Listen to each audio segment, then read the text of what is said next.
Hey guys, don't forget about the frozen drinks at the bar.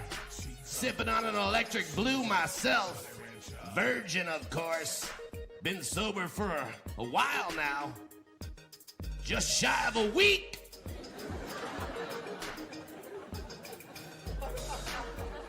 I tell you, I've been hearing this song 100 times a day. Every day for 22 years. Love to get a copy to take home with me if we got it on cassette. Yeah, rocks hard. Speaking of rock hard, this is Georgia.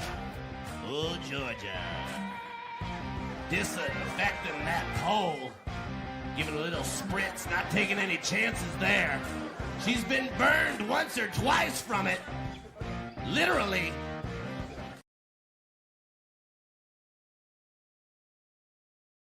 Love y'all, boys. Love you. Love you. I'll go to war with every single one of you every fucking game, all right? Love you, 1-7. Here we go.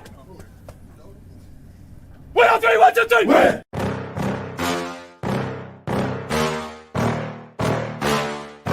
Yeah. Please tell me that I can't, that I won't, that I fail, that I'll never make it out, yeah. Please tell me all the bad, never good, fill my head full of every single doubt, yeah. Please say any negative thoughts, I pop off when I hear people say I cannot. I get off to the thought of proving everyone wrong, I won't stop to the top, so you better back off and get lost. I'ma stay loud, stay proud, never running out, never heading south. I'll be spreading out, call it word of mouth, can't put me down, I'll be getting loud. You can have me douse, not what I'm about, have your fucking cloud. It be raining now, I keep making sound, go another round, bitch I'm legend bound, can't stop me now. You don't wanna fuck with me, a slow burn like a disease. Just tell me that I can and I'll show you things that you couldn't believe. Just tell me that I can. Just tell me that I can. Just tell me that I can. Just tell me that I can. It's showtime. Welcome to Friday Night Lights. I'm your host, Tommy, to the highest degree, to the TOP, from the 313. And no, there's no Mikey on tonight. Actually, there's no Mikey on at all on Friday nights until we hit around the preseason. He will be, I'll take that back. He will be here for the draft. So the weekend of the draft, at least 2 of the 3 nights, Mikey will be live with me covering the 2026 NFL draft. So Mikey will return that Friday, but after that, nope, it's just me. You got to deal with Tommy. Let's get to the chat real quick. What up, Robert? How you doing, brother? Weston in the house. Believe in Beane Island. You better believe it, man. I keep telling people, man, look, there's still space available, right? We're still allowing people on the island. But for those that are hating, for those that continue to throw shade and heat towards my dude, Brandon Beane, I'm going to tell you right now, our lifeguards are going to be too busy having a good time while we're winning a Super Bowl. And when you come trying to swim ashore, unfortunately, you're probably just going to drown. You know what I mean? And it is what it is. That's what you get. Oh, man, my dude coming in with the major super chat. Cali Bills in the building. My dude, longtime supporter. You know I got to hit you with that Bills train horn. Let's go ahead and hit that.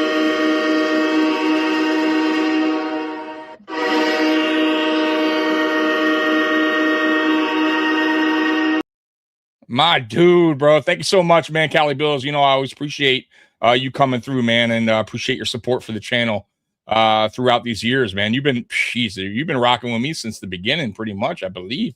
So I appreciate you, man. How things going on in Cali, man?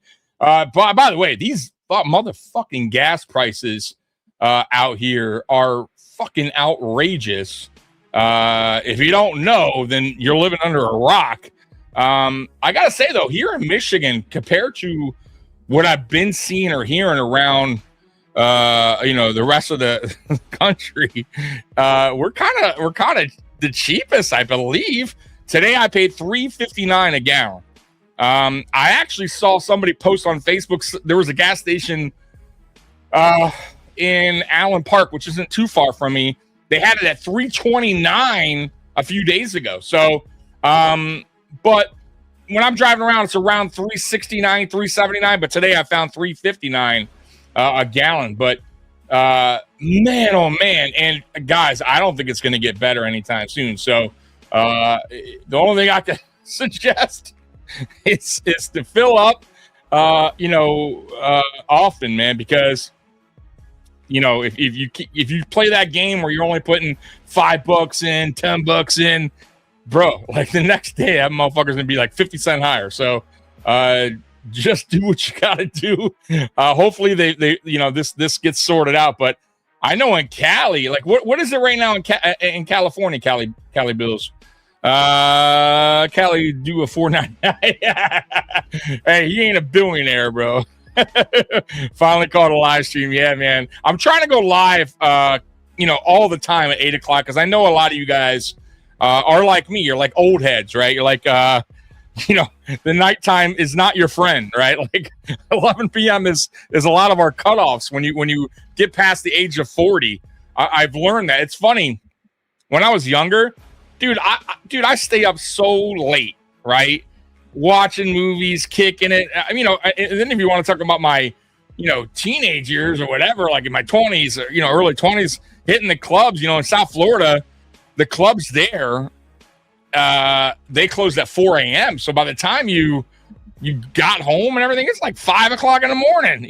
Matter of fact, if you want out for breakfast or you want somewhere out, you get home at 6 a.m. Or if you want to chill at a friend's house, like, the night didn't really stop till like 7 a.m. So, and I was used to it, but man, oh man, as I got older, dude, it went from 4 or 5 a.m. to 2 a.m. to 1:30.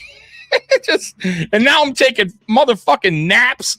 Like, guys, man, it's crazy. And then of course, like, I never woke up and had like my neck hurt and I slept wrong or now it's like I get up and I got like a new pain in my back or a new pain in my neck or my arm hurts for no reason.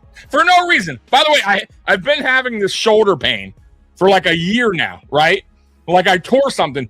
Guys, I'm the laziest fucking guy in the world. What the fuck can I tear in my arm? I have not lifted weights in years. I totally let myself go.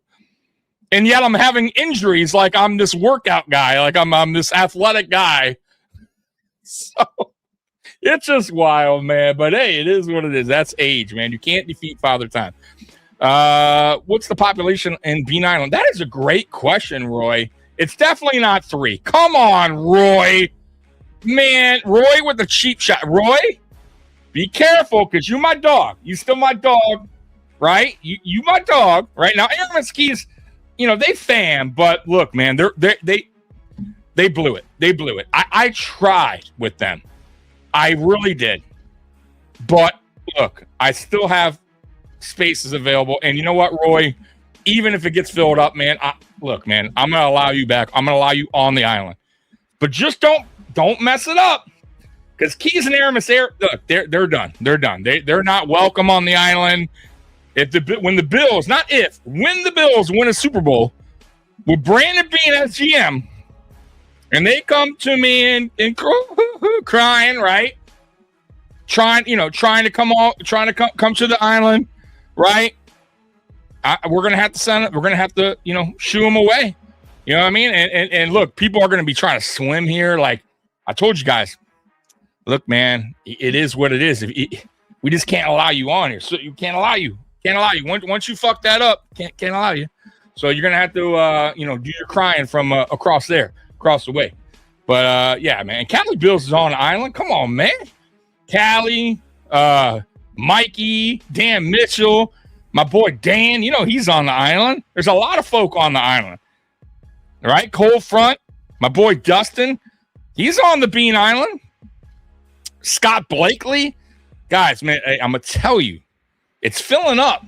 It's filling up. People are starting to believe a little bit more that the problem is gone and that's McDermott. And now you're starting to see a change already. And if you don't, then you're blind. I mean, I don't know what to tell you. There's change already happening right in front of our eyes. It's the people that refuse to let it go, meaning, the haters of Brandon Beane, right? They refuse, no matter what we do, no matter what free agent we sign, no matter how good our draft goes, for them, it's not going to be good enough. Brandon Beane should have been fired, right? This team is a disaster. It's never been a disaster. When has it been a disaster, guys? When? Now, granted, I get it. We haven't won a Super Bowl, and obviously that's the goal, right? And that's, by the way, that's the goal of every fucking team going into the NFL season, right? Like, we're not alone in this goal. You guys realize that, right? There's only one team that wins the Super Bowl each year, right? So obviously, we all have the same goal in mind. But the Buffalo Bills have consistently been a good football team and consistently have gotten deep in playoffs, either division or AFC championship round. Now, look, I'm not saying that's good enough. You guys should be proud of that and you shouldn't want more or expect more. I'm not saying that. What I'm trying to say is, for people that want to sit back and just be like, oh, everything's bad. It's bad. It's bad. It's bad. Everything's bad. Draft picks bad. Free agent. Everything's bad. All the moves we make, this, that, we're not going, like, guys, look around the league. There's teams that still can't make the playoffs. There's teams that are great on paper that get in the playoffs and get booted early. There's teams that are great on paper that don't even make the motherfucking playoffs. We're a consistently good football team. We just need to get over that hump. What was preventing us from getting over the hump? Come on, guys. Was it Brandon Beane? Was he out there for the 13-second game? No. Was he out there coaching, coaching the team, having this broken defensive scheme? No. Right? Come on, man. Like, honestly, guys, in the last 8, we've made the playoffs 8 or 9 years. Are you telling me that we out of those years, we shouldn't have made the playoffs at least once? Of course we should have. You're telling me the roster's just never been that good where we couldn't have gotten to a Super Bowl? Of course we should have gotten to a Super Bowl by now. Of course we have. Of course we should have. What prevented us from that? Well, bad defensive scheme, fucked up coaching for the most part, a coach that coached not to lose instead of coaching to win, not trusting his players, getting tight in certain situations. That's all McDermott. That had nothing to do with Brandon Beane. I'm not saying Brandon Beane's been perfect and we should all bow down to Brandon Beane, but let's be real. The issue that the Buffalo Bills have had, at least reaching a Super Bowl, is Sean McDermott, who's no longer here. Let's be real. This team was good enough in that run that we've had, and we're continuing that run, to at least reach the Super Bowl. And they did not. So don't give me that it's Brandon Beane's issue. He should have been fired, with Sean McDermott. He didn't blow the 13-second game. He didn't tighten up in games that we were that we should have won.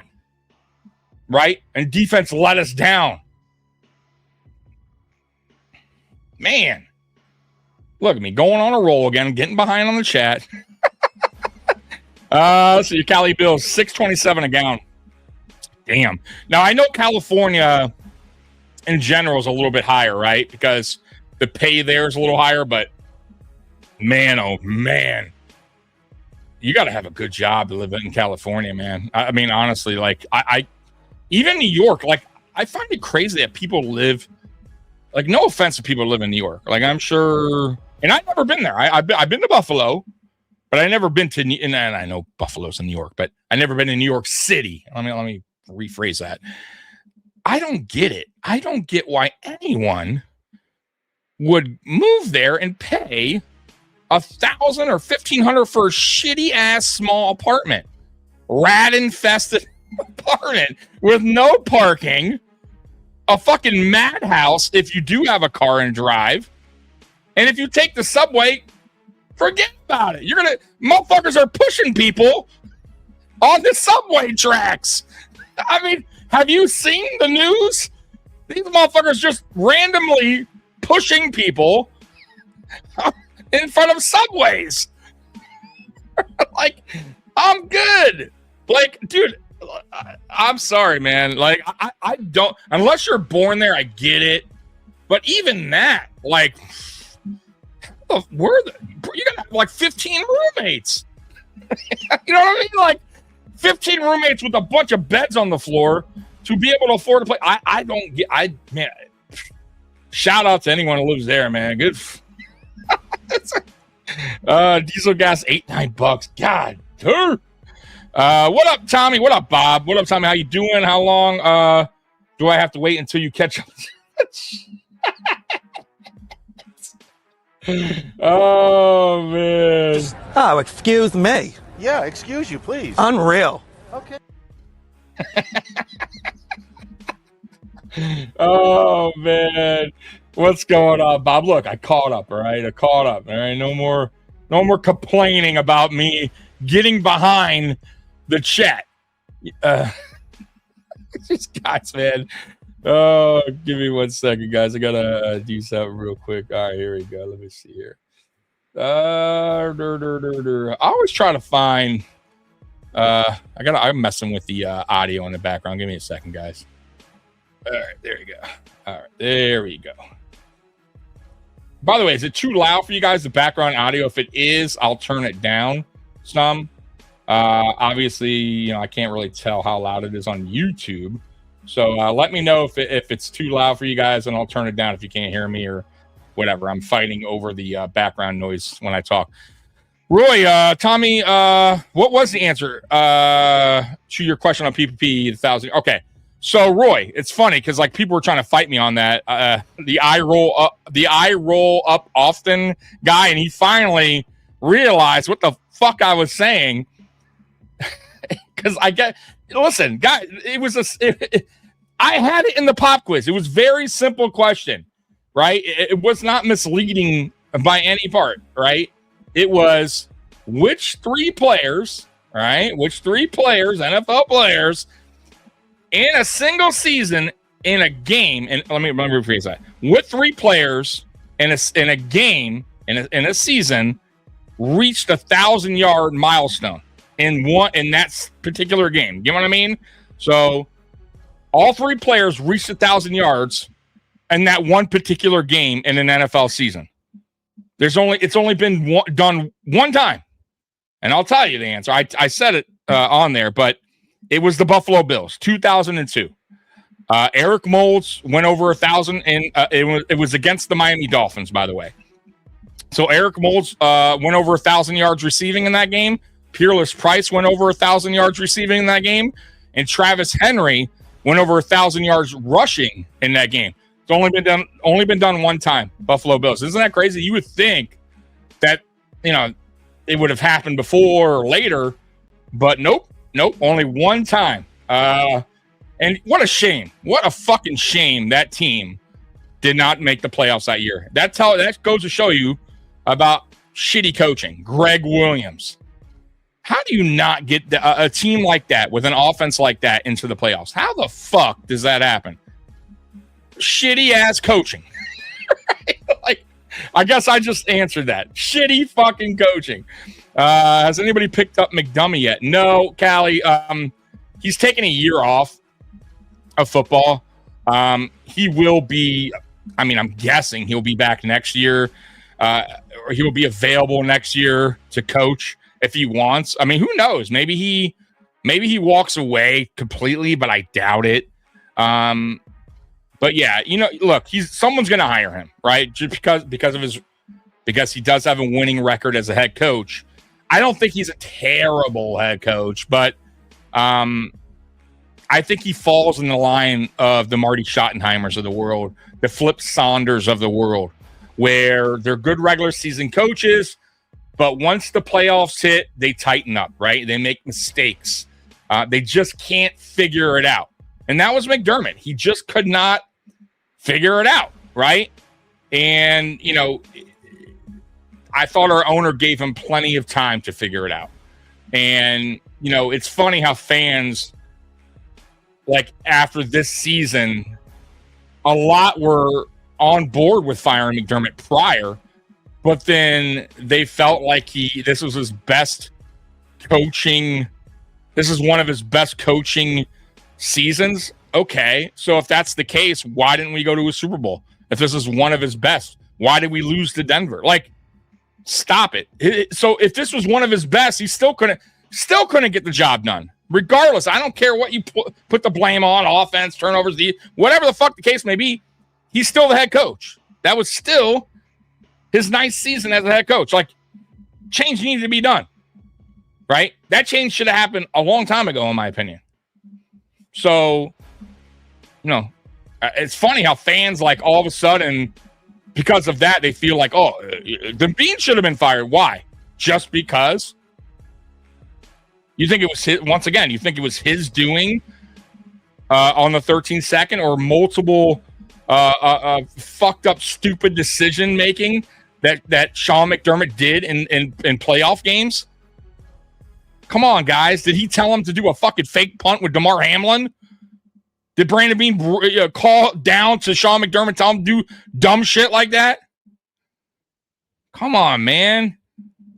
I mean, like people want to point the finger, man. Like, I'm not, once again, not saying Beane is perfect, but the problem was not Beane. The problem was the guy leading the guys out onto the field, which is Sean McDermott. And we're going to find out real soon that was the case. I promise you guys. Like, I'm telling you, I am that confident that this team will win a Super Bowl without Sean McDermott. I promise you. Like, I'm feeling way better about this team than I have in a long fucking time. Honestly, since 2021. Because I was feeling it. After the 2020 season, guys, believe it or not, I was, like, all behind Sean McDermott and you know, and Beane and all that. Like, I was cool with everything that was going on at that situation. Like, hey, you know what? 2019, we made the playoffs. 2020, we made the AFC Championship game. We're only getting better. You know, Allen's still young. 2021, I was like, dude, we got this. We got this, right? We're going to come out fucking swinging in 2021. What the fuck, dude? Right? Nope. And then after that, I was done, dude. After that, I gave up with fucking Sean McDermott. I didn't give up on Brandon Beane because I felt like the talent was there. It was. I don't care what anyone says. The NFL, guys, is the ultimate team sport. It's the ultimate team sport. Yes, of course it helps when you have an elite quarterback like Josh Allen, obviously. But you still need to have other guys make plays. You still need to have an offensive line. You still need to have receivers to catch the ball. Like, you still need your teammates to show the fuck up, right? And that means these guys, for the most part, have shown up. That means that the team that Beane built or provided or helped provide, which I feel like was a joint effort or a lot catered towards what Sean McDermott wanted, but whatever. It still was a good team, a good enough team, in my opinion, to at least reach a Super Bowl one of those 9 years. You telling me that we shouldn't have reached a Super Bowl at least one of those years? 2021 in particular? Come on, folks. Come on, man. Be real here. Let's see here. Bob, I live in New York and I am poor. Damn, Bob, how you do it, man? How do you do it? You upstage? Oh, not the city. Okay. I'm talking about the city. Like folks that live in the city area. Tommy, oh brother, this guy stinks. Mr. Fulton, the most interesting man in the chat. Hello, Tommy and everybody. Today is my special day for National World Autism Day, and this is my Autism Awareness Month. as well. And I got Chubby Chucker on my podcast show next week. Oh, dude. Okay, cool. Good for you, brother. That's a great guess, man. Chubby Checkers, that dude's alive still? I mean, I don't know. I mean, okay. 100% Marty, maybe the new Jets coach next year. 20-0. Here we go. Scott Blakely. He's on Believe in Beane Island. He gets it. He knows what's up. Glad we got rid of McDummy. Yeah, Callie. 100%, bro. Like, we had to. You couldn't keep doing rinse and repeat. It's just, I just hate the people that are on this whole, because we got rid of one, we should have gotten rid of everyone. Why? That makes zero sense. And then we're out there, fishing for a new GM? What makes you guys think that a new GM would have came in here and did anything good anyways? People out there acting like GMs, there's these magical GMs everywhere. You know how hard it is to find a good GM? It's just like kind of how hard it is to find a really good quarterback. It's not easy. Somebody in the, watch a post podium mentioned, if Brandon Beane didn't draft Josh Allen, then, what is the team? Guys, come on, man. That's a dumb take. What if he did? So I can't. What if Kansas City didn't draft Patrick Mahomes? Do the Chiefs have Super Bowls? Do you go back and look at their drafts and go, whoa, that's a really good team. They really built up through the draft, and no, of course not.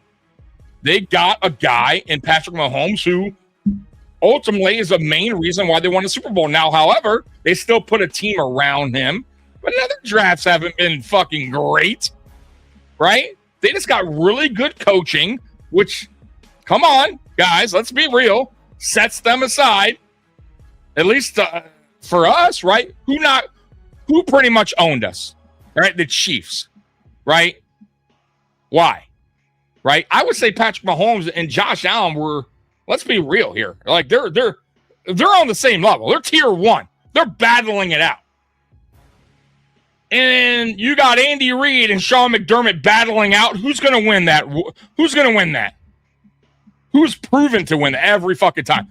Of course, the better coach. Guys, come on. Jesus. What don't you get?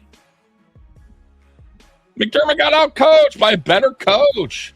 But don't say Brandon Beane if Brandon Beane's only, if you didn't draft Josh Allen, then team's shitty. Okay, I could do that for every fucking I could do that for many, many, many teams, guys. Many. Well, the Patriots didn't have Tom Brady. But they do, and they did. What the fuck are we talking about here? Like you have to give Brandon Beane his dues for drafting Josh Allen. Why? Because the same motherfuckers out here, right, that are bitching and complaining, saying Brandon Beane don't know shit, don't know how to draft, don't know how to do this, don't know how to... Yet he drafted Josh Allen.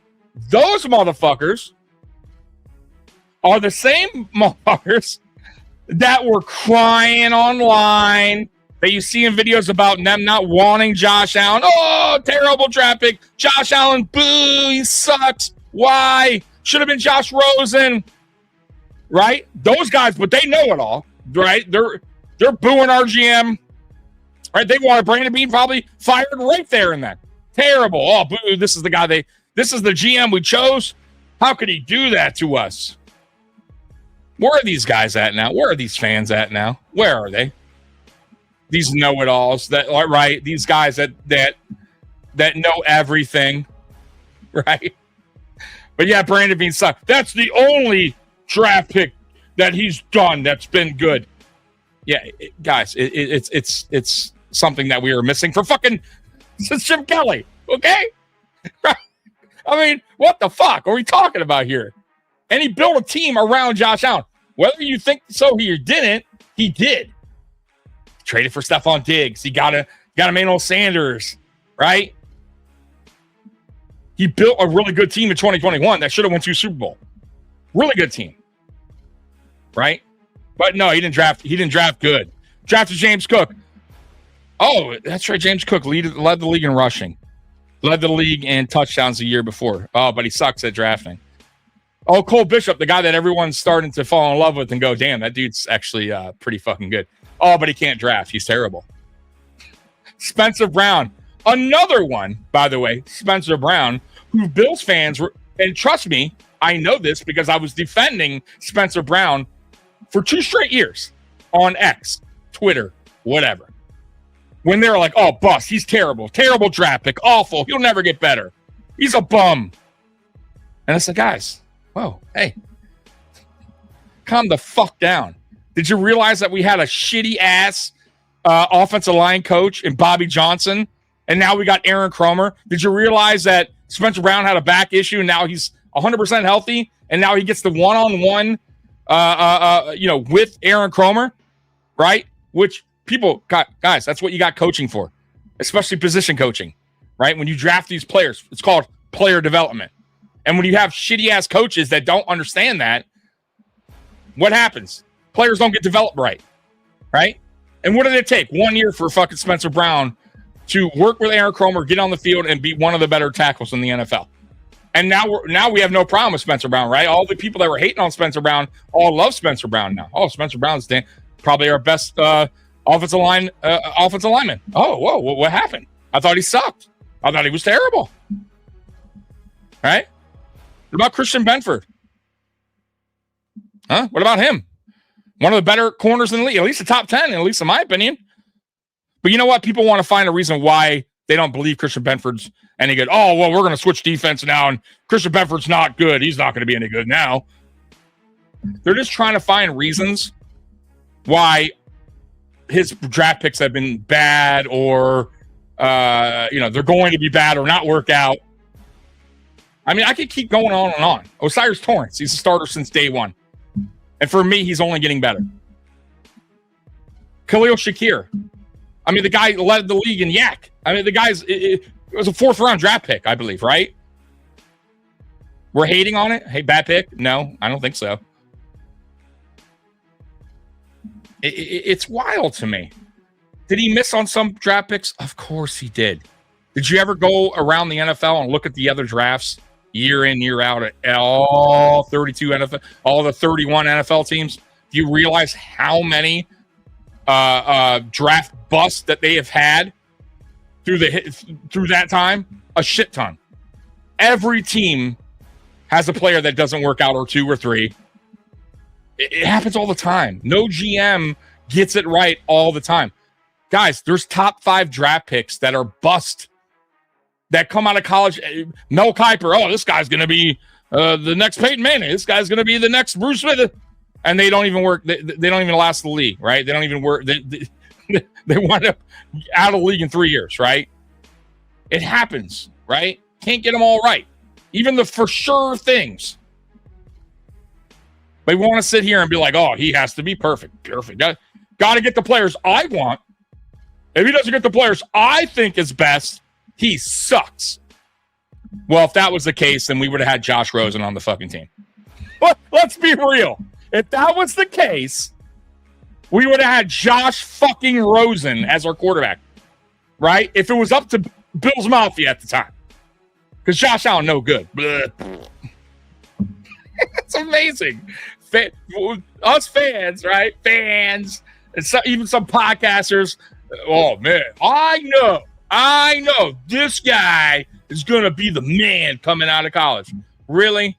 You're 100% on that. You sure? You know who else said that throughout the history of the NFL? A shit ton of people thought certain players were going to be the man, the guy, the best player. Guys, you can't get them all right. But apparently we think that what we say is right. You got these guys, these scouts working, right? All these during the course of a season, scouting players, doing the work, but fans, certain podcasters, we do some work on the side, some film review. We think we fucking have the answer. It's not that simple, man. It's not that fucking simple. They also think trades just can happen. Just pick up the phone. Listen, I know other teams are calling, but we're the Buffalo Bills. Yeah, they're going to trade to us because what? We are the Buffalo Bills. It's insanity when you think about it. Like how simple we think it is for to be in that position, right? Like we can run it so much better. It's fucking insanity. We're still solid in every position too, in my opinion. Except maybe linebacker. Yeah, and I'll get to that. We do got a super chat here. Let me hit that one up real quick. Give me 1 second. Thank you very much. Thank you. Hi, Boo, Marino's Legacy.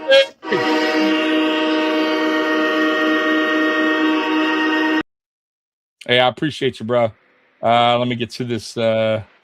Put this sound back on for you. Marino's Legacy. Analytics say Beane has been a top 3 GM since 2022. When counting stats by draft picks, he's drafted or starters by draft picks. He's drafted 3 starters every single year since 2018, except for 2024. And Grable could be another gem. It's WGR level delusion. Yeah, I agree, dude. Well put. Well fucking put. Matter of fact, they did a recent poll of the top GMs in the NFL. Brandon Beane has an A-. He's one of the better, voted by the NFLPA, right? Voted by the NFLPA. He's executive. He won twice. By the way, they try to say it one time in the other show. My boys at Post Podium. It's been twice. He won it in 2020, and he also won it in 2022. But he sucks. He's no good. He's trash. He's trash. Like when you look at this team, by the way, when you look at our team, at our current team, the majority of the starters are draft picks. We make it to the playoffs every fucking year with these draft picks, but they're all shit. They're trash. They're no good. But yet we cheer them on. We talk great about them, right? Once again, we avoid, or not we, people that want to hate, avoid, they don't want to see the good. They want to focus on the bad only. What has he done bad? The Kite Realms, the Boogie Basham. That's really easy, guys. That's easy to do. Once again, I can go around to every draft pick since 2018 on every team if I had the fucking time to do it. But trust me, if I did, I promise you that every team since 2018 has had quite a few bad picks. Quite a few in their draft history. But yet we want to just act like we're the only ones that have these picks that don't work out. Oh, I can't believe it. I can't believe we drafted Boogie, but I can't call your. But once again, their focus is on one thing and one thing only. Instead of focusing on the other side of the coin, which I always say, guys, try to pan out for a minute and look at the big picture. Look at everything that's happened since Brandon Beane took over as GM, right? Drafted Josh Allen, franchise quarterback, right? How many motherfucking years were we going without a quarterback here, guys? Come on, man. If you're a diehard Bills fan, diehard Bills Mafia, right? You've been rocking with this team for a long time. You know damn well it ain't easy finding a quarterback, and we've had some shitty-ass luck trying to get one here. This guy comes into office, GM, whatever you want to call it, and he immediately drafts a quarterback in 2018. You know what's funny? In 2017, Brandon Beane was hired, but he was hired after the draft. Who did Sean McDermott draft with his first draft pick in 2017? I'll tell you who, and I love him. Trey White. Who did he pass up on? Who did he trade for to get Trey White? He traded down. Kansas City Chiefs, Patrick Mahomes. If Brandon Beane doesn't come to this team, if he's not hired in 2017 after that draft, and let's say they go and hire somebody else, who the fuck knows if we ever draft Josh Allen? Did you guys ever think about that? Have you ever thought about that? What if it was a different GM? Because clearly, Sean McDermott, who was basically drafting in 2017, had no fucking clue about quarterbacks because he let one slide in Patrick Mahomes. So if Josh Allen isn't drafted here by Brandon Beane in 2018, you know what we're all looking back on? What a fucking idiot Sean McDermott is by trading down and giving Kansas City Patrick Mahomes. And we got stuck with Josh Rosen. But nobody wants to think about that. You have no idea, guys, if we winded up hiring a different GM, if he had a different outlook, because clearly Sean McDermott had no idea about what a good quarterback is. If that GM drafts Josh Allen, you ever think about that?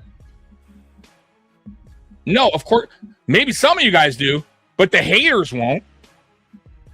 Right? The haters will just say, "Oh, well, he got lucky," or that was easy. Was it easy, really? Because I remember a lot of analysts saying Josh Allen would never be above 60% completion percentage. That he is who he is. That he's never going to be an elite quarterback. I heard that. Matter of fact, I heard that the first 2 years he was a quarterback. That he's never going to be a top 3, top 5 quarterback. But nobody wants to say that. Nobody wants to give him his dues on that. It was a lucky draft pick. It was a for sure thing. No, it wasn't. No, it wasn't. God damn it, man. All right, hold on, guys. I'm getting behind. I'm going on one of my rants again. Josh came from farming, family, and community. Work ethic was bred into him. No silver spoon mentality in the game. Absolutely. And look, I'm with you too on that. But it's the GM's job with scouting to understand this. Not every GM looks at that or cares about that. Right? But we don't want to admit that, or at least the people that hate on Beane don't want to understand that, okay, at the time when he drafted Josh Allen, what is the strengths of Josh Allen? What makes this guy, or what makes this guy a potential franchise quarterback in the future, right? What's his trait? What's the good? What's the bad? What can we correct? Right? Where did he come from? Does he have that work ethic? Not every quarterback has that work ethic. There's been quarterbacks drafted guys that had all the tools in the shed. Jeff George comes into mind. And just doesn't put it all together, doesn't care, cocky, comes in the league, doesn't want to better himself. They don't work out. Josh Allen was humble, came into the NFL, knew that he needed help, put the work in with Josh Palmer early on, saw a specialist that fixed his throwing motion, that corrected that. I get that. But once again, it also took Brandon Beane to understand this and go, you know what? I think this guy's going to put that work in. I have faith in this guy. It may not work out, or he may not be the guy in the first 2 years. He may not be like right off the bat a superstar or a top 5 quarterback, but we believe in time this guy could be. We're going to draft him. But people want to act like that's nothing.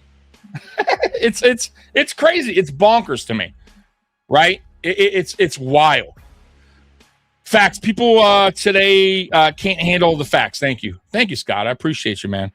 Speaking of WGR, them dudes are fucking out there, always crying about something. Especially we pay too much for DJ Moore. It's once again, like, you can't win. You can't win with some people.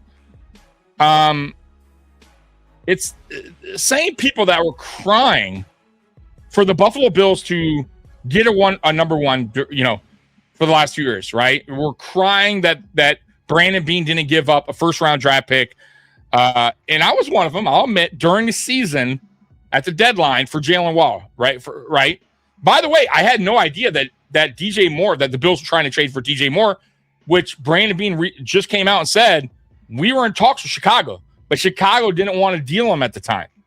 So it's not like Brandon Beane was not doing anything at the trade deadline, right? He clearly was trying to make moves for a receiver. But these are the same guys that like bitch and complain, and then he makes a move, and then it's not good enough. It's not good. That's not good enough for me. I want Justin Jefferson. Well, yeah, you know. Oh, excuse me. You know what I mean? So it's like, it's insanity. You know, it's wild. It's wild. We do got another super chat in here. Let me hit that train horn for you real quick. You know, every super chat gets that train horn. Let's hit it.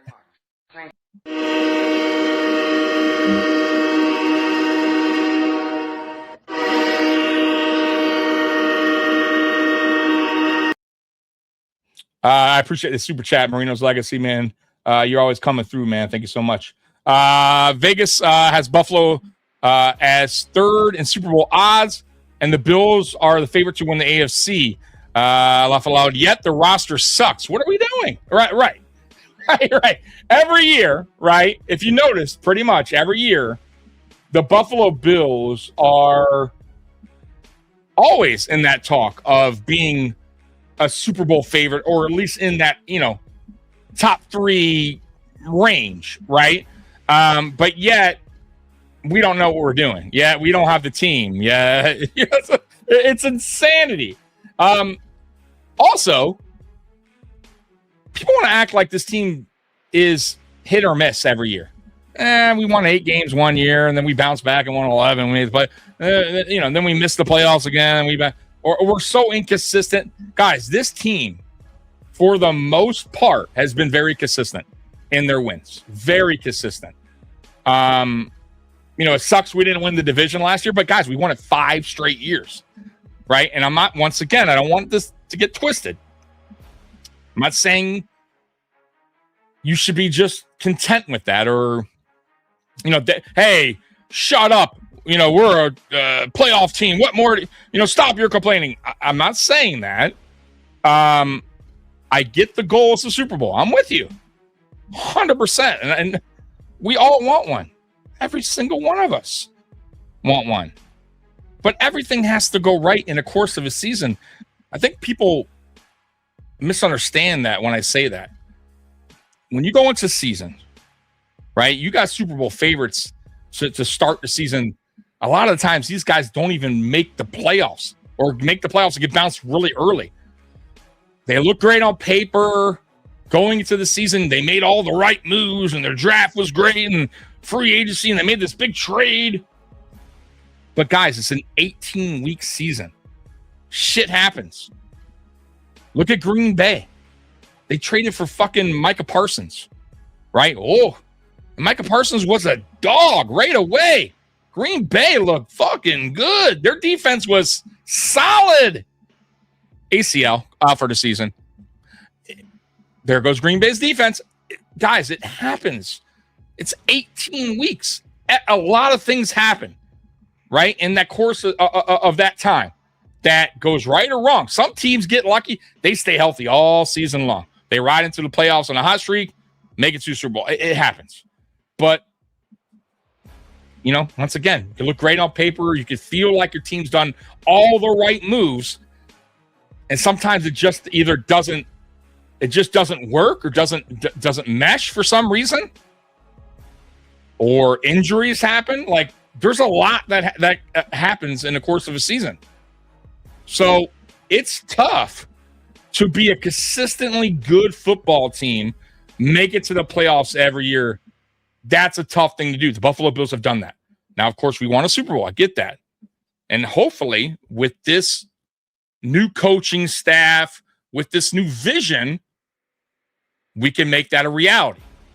Because I feel, like I said earlier in the podcast, we should have made it to at least one Super Bowl. You can't say that we shouldn't have. We absolutely should have. And I feel like the person and the reason why is no longer here. And guess what? This team is still a damn good team. We still got one of the best, if not the best quarterback in the NFL. And now we have a way different defense, a different scheme, a different outlook, younger coaches that are upcoming head coaches, and we still got that veteran coaching in-house with John Fox and Carpenter. Most importantly, John Fox. This is a well put together coaching staff. Well put together. I believe in this team. I most certainly do. I believe in their direction. And I believe most importantly in Brandon Beane. Right? The monkey's off his back. Period. And I hope more people get on board instead of going, oh, this team sucks. Oh, everything that Brandon Beane's going to do is terrible. We're not going anywhere. It's garbage. So why watch? Why watch? Why entertain yourself and be a fan? If you really, truly in your heart believe everything that Brandon Beane's going to do moving forward is just going to be a disaster. It's going to suck. This team blows. Every player sucks. You know, Christian Benford won't work out because this new defense, he's not a man defender. This draft pick blows. Like, then what? Then just wait for the final results. And when they win the Super Bowl, come talk to me. Because I'm telling you, they're on their way. I promise you. Because, once again, the person that, in my opinion, derailed our Super Bowl was Sean McDermott. He's no longer here. Period. Damn, love your passion telling the truth with your chest. I totally agree. Sick of the emotional takes, which is irrelevant. Way to go, man. Hey, Scott, thank you so much. Look, we could be mad and upset if shit doesn't go right after the motherfucking season ends. How about that? Because you know I'm going to give it to you straight. You know I'm going to tell you how it is. I don't bite my tongue. You guys know this by now. This is not, me just being, oh, everything's great. Buffalo Bills are every single thing we do is fucking great. Like, no. I try to keep my opinion as real as I can be, right? Look, this draft's coming soon. I'm sure there's going to be a draft pick or two, maybe 3. Then I'm like, geez, I don't know about that guy. Of course, that's human nature, right? Once again, I don't know until he gets on the field. You know what's a perfect example of that? Deion Walker from last year. I was like, Deion Walker, I don't know. Deion Walker was a good player last year. He was one of our better draft picks. I remember even Hawes, our tight end, I'm like, this fucking guy, guy probably won't even make the team. Jackson Halls. Jackson Halls was a damn good blocking tight end. But we want to ignore it. Right? We know better. It's insanity, man. I was wrong, too, on Cole Bishop, by the way. I thought Cole Bishop, I'm like, oh, boy, Cole Bishop. First of all, when we drafted him, I'm like, I don't know. And then he got hurt right away. I'm like, and then he got hurt again the next offseason or what, like in the camp early on or something. I'm like, geez, this probably might not work, right? Bro, Cole Bishop's turned into one of our better fucking defenders. What the fuck do I know? What do we know? You got to give these guys some time to develop as well, right? And you also have you have to have the right coaching staff in place to coach these guys up. If you don't, Of course they may be bust. Of course they may not be good, right? Because coaching is also not good. You ever ask yourself that? Maybe the coaching just isn't good. You ever ask yourself, if our offensive line back when we had Bobby Johnson could have been maybe better? If Bobby Johnson knew how to coach offensive line, right? Did you ever ask yourself, why the fuck did we trade Wyatt Teller when we had Bobby Johnson here, who couldn't find room for him on the offensive line, who thought the guy would not be a good offensive lineman on this football team? Told Brandon Beane, I know you drafted him, and Sean McDermott, by the way, too, he's on board with this. Just see what you can get for him. Oops. Whoa. That was a bad mistake. Absolutely. But no Lombardi by Coach McDermott. Yeah, I hate that shit. You point those stats out to other teams, fans, and that's always your response. 0 rings. Absolutely. Listen, I'm with you. Like, at the end of the day, that's what matters, right? Like, I am with you 1,000%. That was why I wanted Sean McDermott fired after the 2021 season, because I felt like this team, especially that year, was a Super Bowl team. There was no excuse for that. There was zero excuse to lose that game, guys. Zero. It's kind of like the Buffalo Bills' first Super Bowl against the Giants. We should not have lost that Super Bowl. But the facts are we did. Facts are we did. Right? And in 2021, we should have not lost that game. Those are facts. Coaching let us down. 1,000%. 1,000%. You know what I mean? Like, sure, I guess McDermott did a better job last year. Wow, who cares? Still didn't get us to where we wanted to go, which is Super Bowl. Move on, find a coach, and hopefully Joe Brady can be that guy. And coaching staff, by the way, very important, can lead this team to a Super Bowl. Because it's not just about the head coach. It's about the OC. It's about the DC. It's about the position coaches. Can they get these guys playing to the best of their ability? I mean, you talk about dynasties. You talk about New England Patriots. Right? Yes, they had Tom Brady, but they still had guys that played above, that played better than really their ability, right? That played, how you say it, Bill Belichick and coaching staff got the best out of the players they drafted. These guys weren't top 10 draft picks. These are end-of-the-round draft picks, just like the Buffalo Bills do every year. But the coaching and Bill Belichick and coaching staff got the best out of those guys. You ever wonder why a lot of these guys back then left New England, went to other teams that just kind of sucked? Because other coaches just didn't know how to use them the right way? That's what good coaching does. Like, people miss that, right? So, and that's what makes Andy Reid so good. Yes, they got Patrick Mahomes, right? I get that. That's a huge piece to that dynasty, that run they had. But Andy Reid puts it together. He also holds it together. He also knows, okay, maybe, for the most part, we're drafting at the end of every round because we're winning Super Bowls or we're getting to Super Bowls.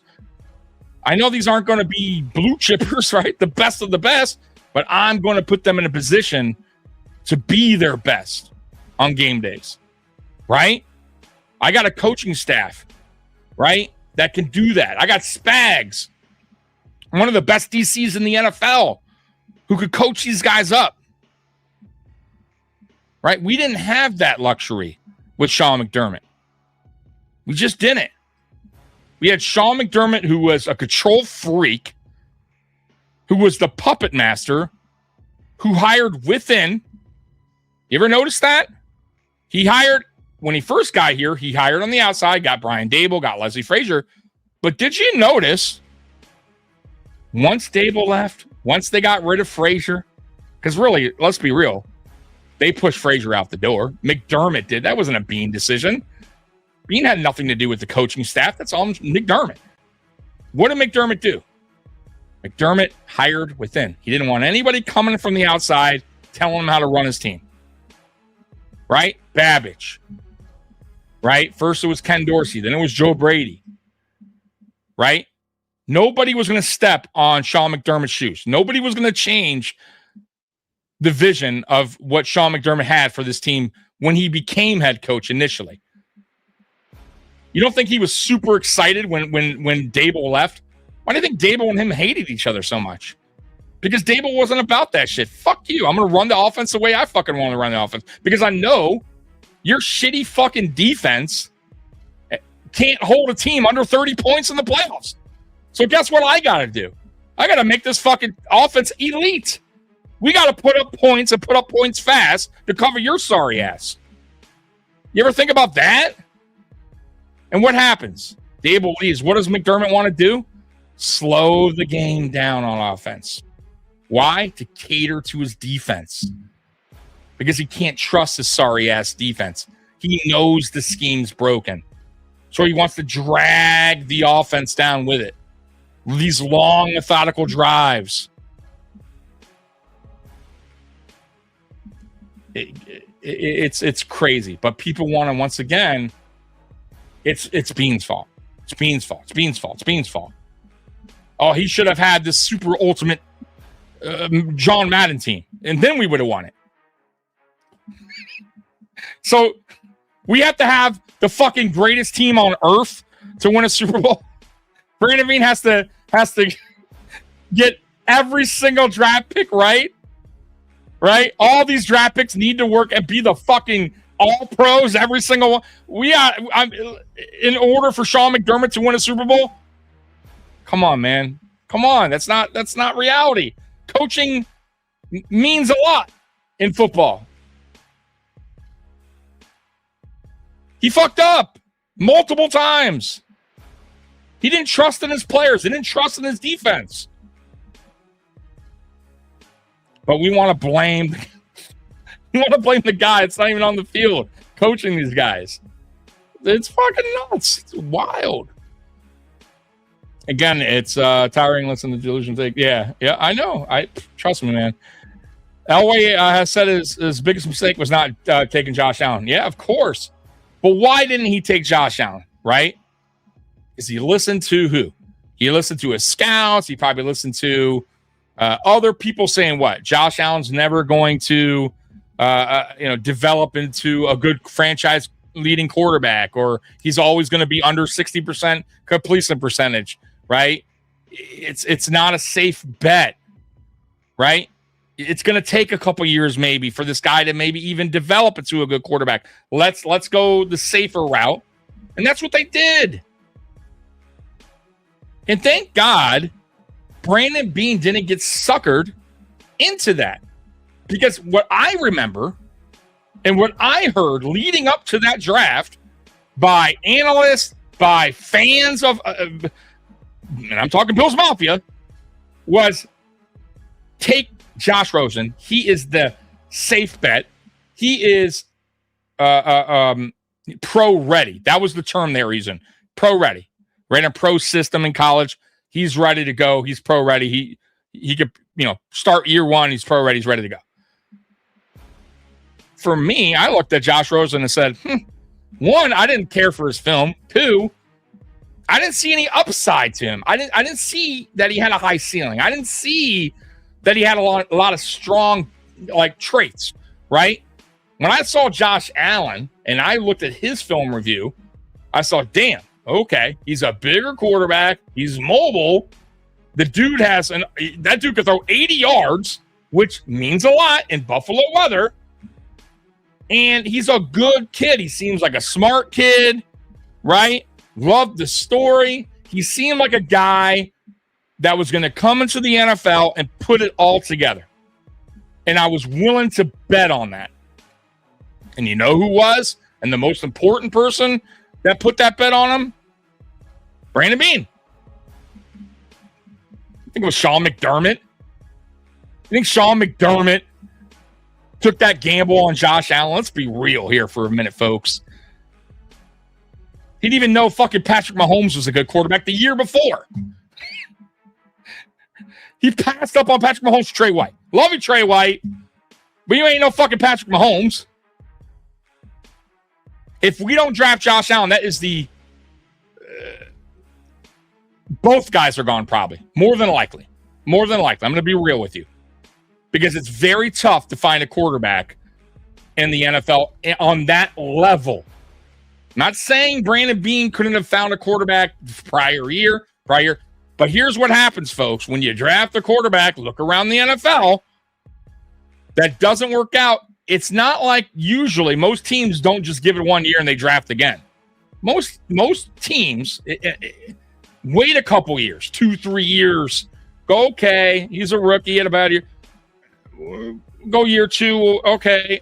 I mean, look, we let's be real. Josh Allen, for his first 2 years weren't, great, right? Still under 60% completion percent. So it could let's say it didn't work out.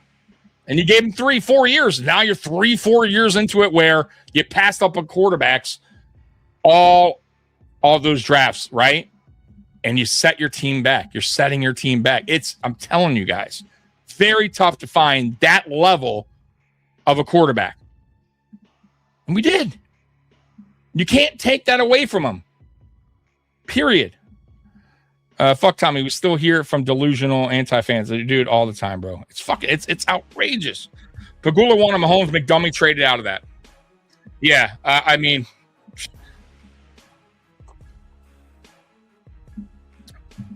why? You know what I mean? Thank God it worked out, right? We got the guy. But that wasn't a for sure thing. By the way, that was not a for sure thing. And not only that,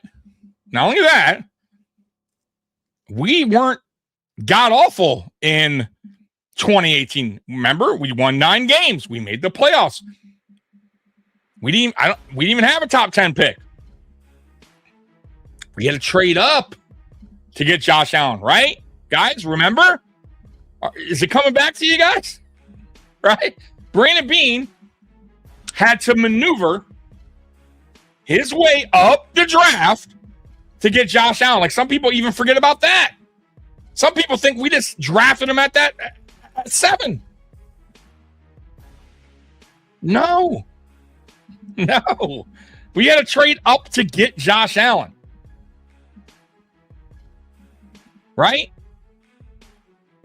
Once again, people forget about that. Oh, Brandon Beane didn't do anything. Josh Allen fell in our laps.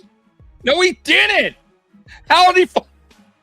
It's wild. I could be on this topic forever.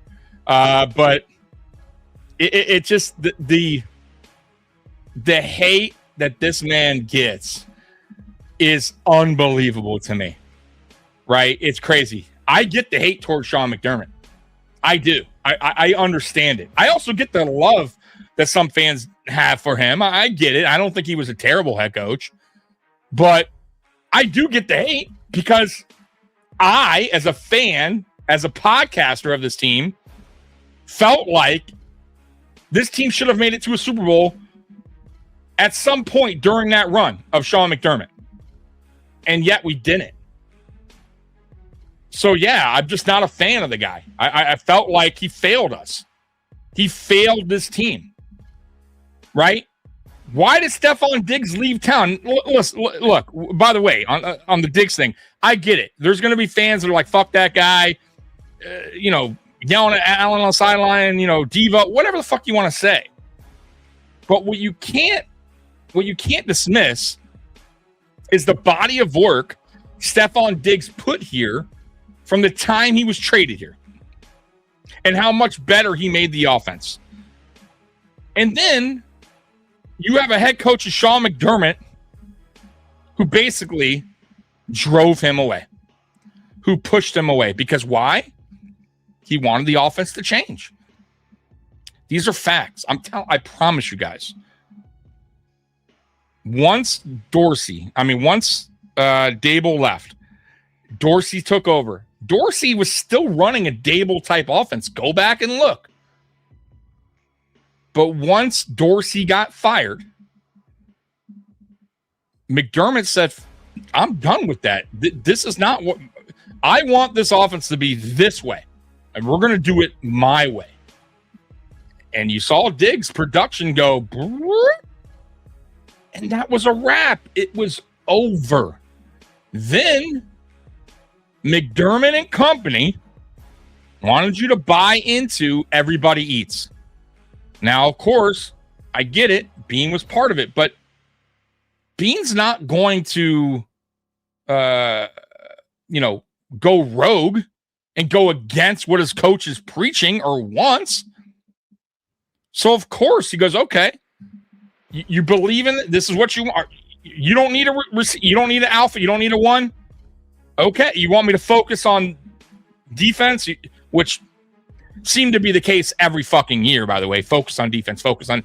Okay, you don't need a one. Okay, so everybody eats. Oh, okay.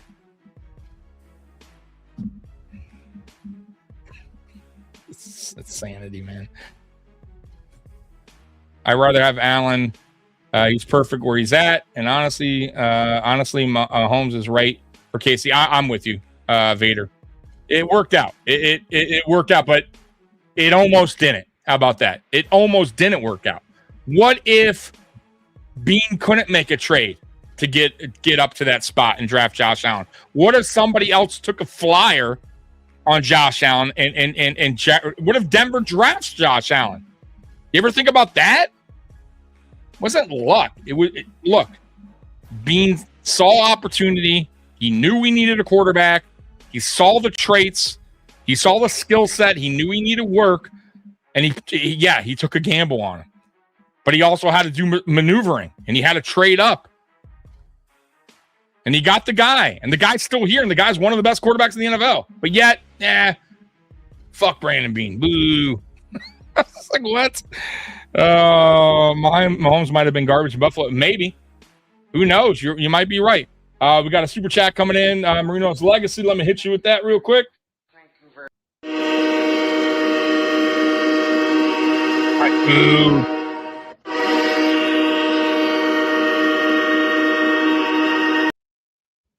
I appreciate that, man. Let me turn that down real quick. Oh, man. Got that thing rocking. All right. Marino's Legacy coming in. Super chat. Appreciate you, bro. Phil is the best roster in Philadelphia. Okay. Buffalo had more touchdowns, more total yards, more rushing yards, more first downs, more time in possession. It's a good barometer last year on how the Bills' talent could compete, and Allen wasn't great that game.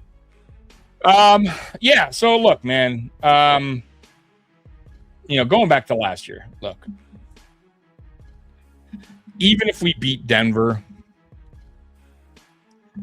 I don't know if we beat New England either. I don't know because I didn't trust McDermott. Like, the end of the day, it wasn't about the team for me. I don't know about you guys, but I never looked at the team when we got into the playoffs and went, man, like, what's going to fail us, right? Like, oh, Allen's going to fail us this year. Like, I never, what I thought going into every playoff?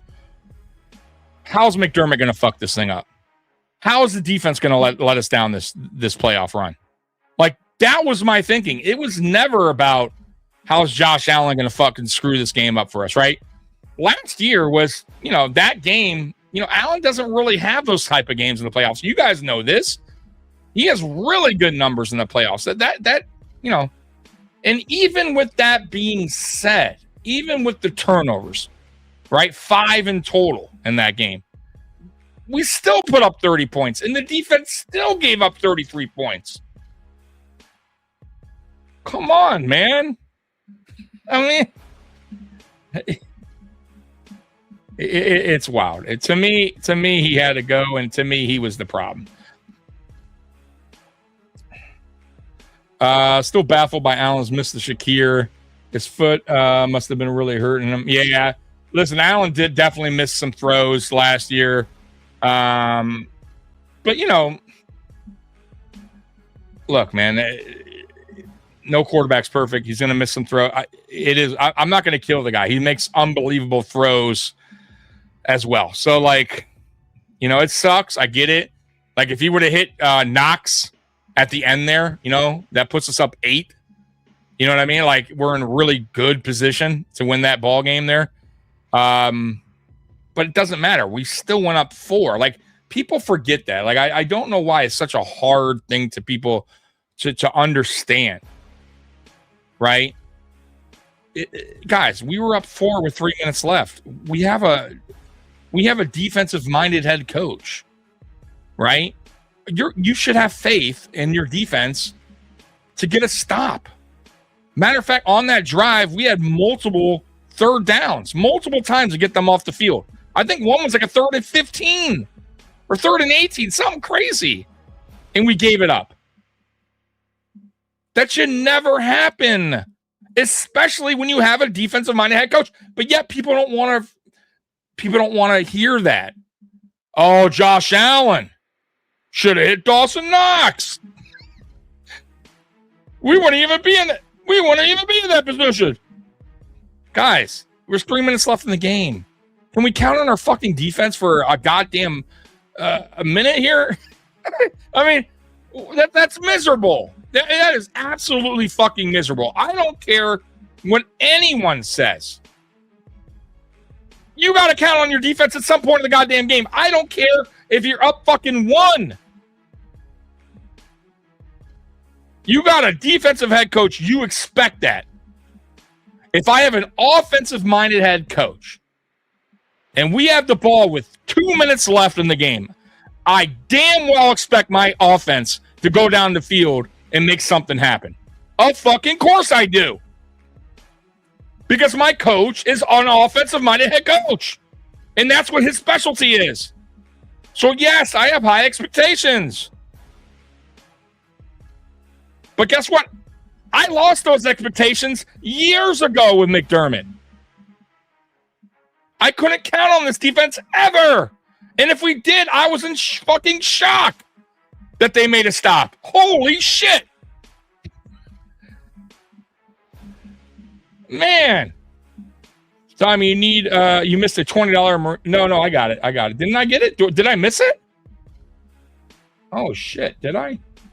Fuck, man. Hold on. Did I miss Marino's Legacy? Did I miss it? I got the Phil has... Hold on. Did I get that one? Did I miss that one? No, I got that one. Maybe I didn't. Son of a bitch. Marino's Legacy. I think I did miss this. Let me... Thank you very much. Thank you Hey, very thank much. you, Scott.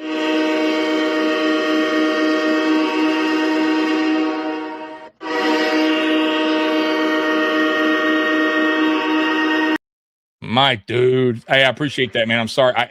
I'm trying to catch up with all the chat, and I'm a little behind. Hey, Scott, thank you so much for letting me know about that. So, most points since 20, highest point differential since 20, most double-digit wins since 20. I'm sorry, but you're a complete clown and moron if you don't think it's one of the better rosters in the NFL since 2020. Absolutely, it is. It's a shame we didn't get it done. Right? It's a shame we didn't at least make it to a Super Bowl in that run. But that's on coaching. Like, once again, like, what has really truly failed us here?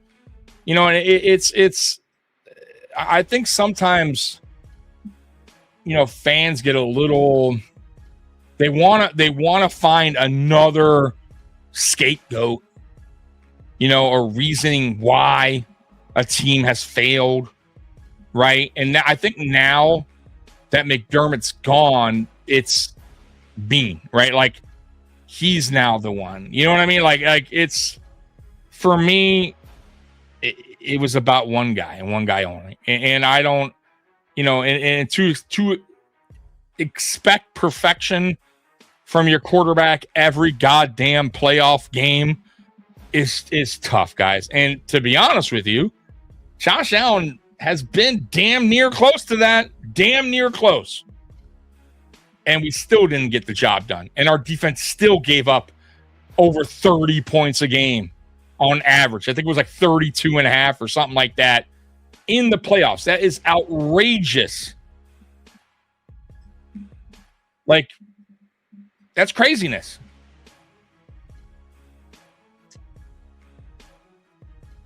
Yeah, man, my dude's coming through tonight, man. It's been a good show, hour and 20 minutes. I've just been rambling. With Buffalo's schedule this year, if they win the AFC, they will definitely win the Super Bowl. Yeah, let me tell you, rough schedule. I should pull that thing up real quick. Oh, I do got some stuff tonight. Not a lot. Tonight was just about you guys and really just kind of just on here talking shit tonight. You know what I mean? You know how I roll, man. That's why I said Friday Night Lights, man. We're just going to have fun, kick it on here. Ain't going to be nothing too serious or, no fucking mock drafts tonight.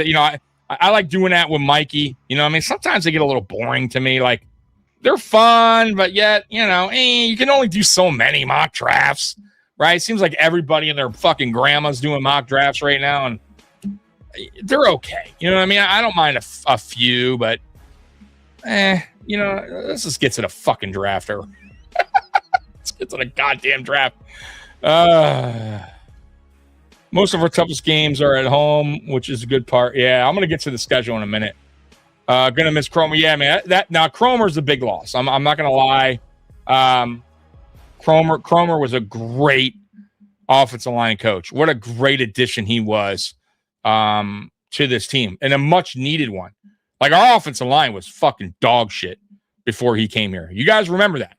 Our offensive line fucking blew, and I really wonder if was it really that bad? Was the players that bad?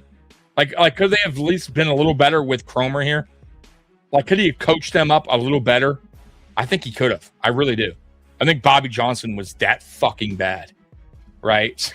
So, 9 years with Alan McDermott, with Alan and McD, squandered it. Much as I respect the guy, he had to go. Yeah. Absolutely. You listen. You got that guy as your quarterback. He had him. Let's say he had 8 seasons, right? Got him in 2018. You had 8 seasons. And let's be real. Or let's just say when Josh Allen got in his, top of the top, right? And that was in 2020. Still, he had since 2020 to get to a Super Bowl, and he failed. And really, and honestly, like I said, when I go back in time and look at that 2020 season and then the 2021 season, which I was super stoked for. Like, that's why, the title of this is, of tonight is this season here, this upcoming season is probably, at least for me, and I think honestly, I think for a lot of Bills Mafia, we're looking forward to this season. Like, this is one of the most anticipated years that I recall. And for me, it goes back to 2021. And that's just because I truly believed we had the fucking team to do it. We should have went to the Super Bowl in 2021. Didn't. And then we still had another chance in 2022. And I know a lot of shit went down in 2022.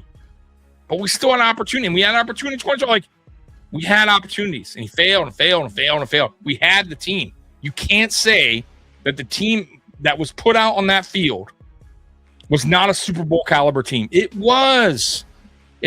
Truthfully, it has been. And I just think people get confused and twisted on, we have to have a superstars all across the board in order for this team to get Super Bowl. No, you don't. It's the ultimate team game. Players need to get coached up, right? Coaches need to understand what the players' strengths are, use them to the best of their ability, right? Get them playing at an all-time high, right? It's just like how Andy Reid does with the talent he has around his team, right? Outside of, Mahomes. Those aren't the greatest draft picks in the world, just like New England did for many years. That's what good coaching does. I'm hoping this coaching staff, and I believe in this coaching staff, can do it. That's all we needed. But guys, those teams back then, those like 2020, 2021, 2022, we did have some fucking unbelievable teams there. There's no excuse. Like, no excuse. And once again, I still think this team has enough talent to get the job done. It's proven to get it's proven that they can get far with the talent they have currently. I just feel it's been derailed, not because of the talent so much, but because of the coaching. Now that's out of the way. Now let's see. And two, you know why too? I think this is most exciting too for fans is one, well, many reasons. One, we got the new stadium, right? Coming up, right? That's fucking unbelievable, right? Two, all new coaching staff. Pretty much all new coaching staff. Three, a new scheme on defense. Totally new scheme. New outlook and a new vision. Right? Most importantly, number four, a new vision. And you can already see it taking place. You can already see it taking place. CJ Gardner would have never been signed here under McDermott. Never. I promise you, he is not one of McDermott's type of players that he would have on this roster. Absolutely not. He did not fit into the culture of McDermott. But if you look at CJ Gardner-Johnson, everywhere he's been, he's made that team better. I don't give a fuck what that guy, if he has some issues. I don't give a shit. What I care about is what you do on the football field. Can you provide us something? Can you give us that extra, that extra spark that we need? Can you make that extra play that we need? Can you bring that dog mentality? Right? Can you bring that? If you can, okay. Then all that other small shit, your big personality, I don't care. Just don't get suspended. Be there. Be active. Be ready to go on game day. That's all I give a shit about. Make fucking plays. And that dude makes plays. That dude would never have been here if Sean McDermott was our head coach. I promise you. Right? Already, the trade for DJ Moore, getting back to the offense. When's the last time that Brandon Beane went offense in a big trade, right? Or a big signing, whatever you want to call it, in free agency? Stephon Diggs in 2020. The last time that he went heavily on the offense, right? He's focusing different. His focus is different. His vision is different. What he sees this team going now in a different direction without McDermott involved now, without the puppet master controlling the strings. This is a, I feel like now this is more of a vision for everyone instead of a vision for one.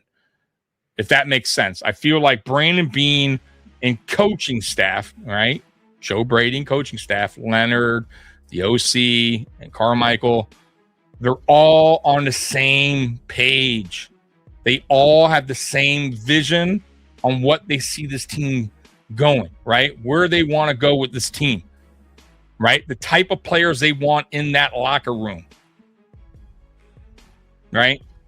It's exciting. It really, truly is. And I felt like Beane was more catering to Sean McDermott pretty much through the whole time McDermott was here. Just catering until McDermott got fired. Let's be real, right? Like, you know what? I'll tell you what. If McDermott won a Super Bowl, then fine, right? Like, okay, the puppet master, hey, his way. I would have totally went. Hey, fine, fuck it, right? Okay, he has an ego. Okay, he controls all the strings, but that dude's getting to Super Bowls. I don't give a fuck. What kind of person Sean McDermott is, man. That dude's constantly getting to Super Bowl. That dude finally got a Super Bowl. Like, fine, but it didn't. That wasn't what happened. Right? The puppet master had to go. Didn't Jim Leonhard say they were playing a standard 3-4 and they were going to play to the strength of the player they have? Yeah, he's going to mix it up on defense a little bit, though. I don't think it's going to always be a set 3-4 defense. You're going to see like 4-3 mixed in here and there. Like, I don't think it's going to be like set 3-4. But we'll see. We'll see what happens on that. I know he comes, obviously his defense is a 3-4, but he's also mixed it up. And he already said that he's going to mix it up on defense. So it's not going to always be a standard 3-4 out there. So we'll see. It's exciting. And like I said, I'm truly excited to see what this team can do, especially on defense. Like, and it's funny because I was so done with the defense. Like, I could give a fuck about the defense for a long time now because I just didn't trust in McDermott. I didn't trust in the scheme, right? It wasn't the players. I like a lot of the defensive players, believe it or not. Like I mentioned them earlier. Cole Bishop is a rising star. He's one of the better safeties in the NFL, or he's getting there. You know what I mean? Christian Benford is a top 10 corner. I don't care what anyone says. Gregory Rousseau is one of the better run defenders in the NFL. Matter of fact, he was the best edge rush defender last year. Can he get better? Sure. He's still very young, right? I still think he could be better. We'll see what he does with this new defense. And see what this coaching staff can get out of him. I think Ed Oliver is going to be, is one of the, a playmaker. Deion Walker. We got guys. There is guys. CJ Gardner-Johnson's going to make play. Like, we got guys now. It's just about putting it together. And that's that's what training camp's about. That's what preseason's about. Like, getting them on the same page, having them believe in the system, and going out there and executing. Period. I mean, it's funny. We talk about like how great, like, or people talk about how great McDermott was. All these McDermott people that are there just fucking sucking on McDermott's dick. Yet this guy preached. You guys preached about defense, about doing things the right way, tackling and all that. Guys, we were terrible in tackling. Terrible, awful. Right? He loves special teams so much. A lot of the years we were terrible in special teams. Right? Like, it's just mind-boggling to me. Like, he acted like, these things meant so much. Getting these things down, being the best at, this and not making mental errors, and yet we're getting penalized a lot. Like, everything he preached went the opposite way. It went wrong. It went sideways really quick. So yeah, like, once again, we'll see what this coaching staff does, but for me, like, we had at one point some good coaches that came through Buffalo that just simply left or didn't like McDermott, or they let go. Like Chad Hall left for Jacksonville to take the same position, wide receiver coach, who the wide receivers absolutely loved. We had that was one of our best offenses with Chad Hall as receiver coach. Our receivers were great. He drove him away. Pretty much drove him away. Right? Brian Dable and him didn't, like, Brian Dable was ready to go. I mean, I know he got a head coaching job, but he fucking they hated each other. Couldn't stand them. Leslie Frazier was, by the way, just won a Super Bowl with Seattle, was a former head coach, a very good defensive-minded coach, a former defensive coordinator, a former player, Super Bowl champion, actually, with the Chicago Bears. Drove him away. Matter of fact, so disrespectful, he actually took play calling away from him in games. The 13-second game, by the way, guess who took over play calling at the end of the game? Sean McDermott. Oh my God. I can't believe it. I mean, what a slap in the face if you're a defensive coordinator.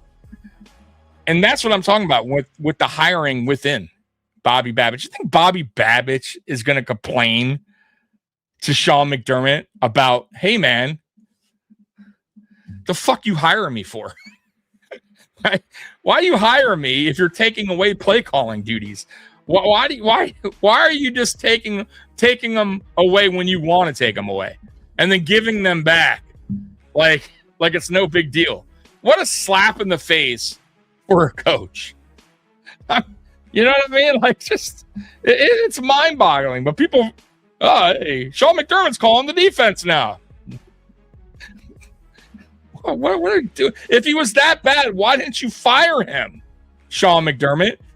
For me, guys, if you're an owner of a store and you have an employee that fucking sucks at his job and you have to keep on doing his job for him, why don't you just fire him and hire somebody that knows what they're doing? Why would you keep on employing that guy?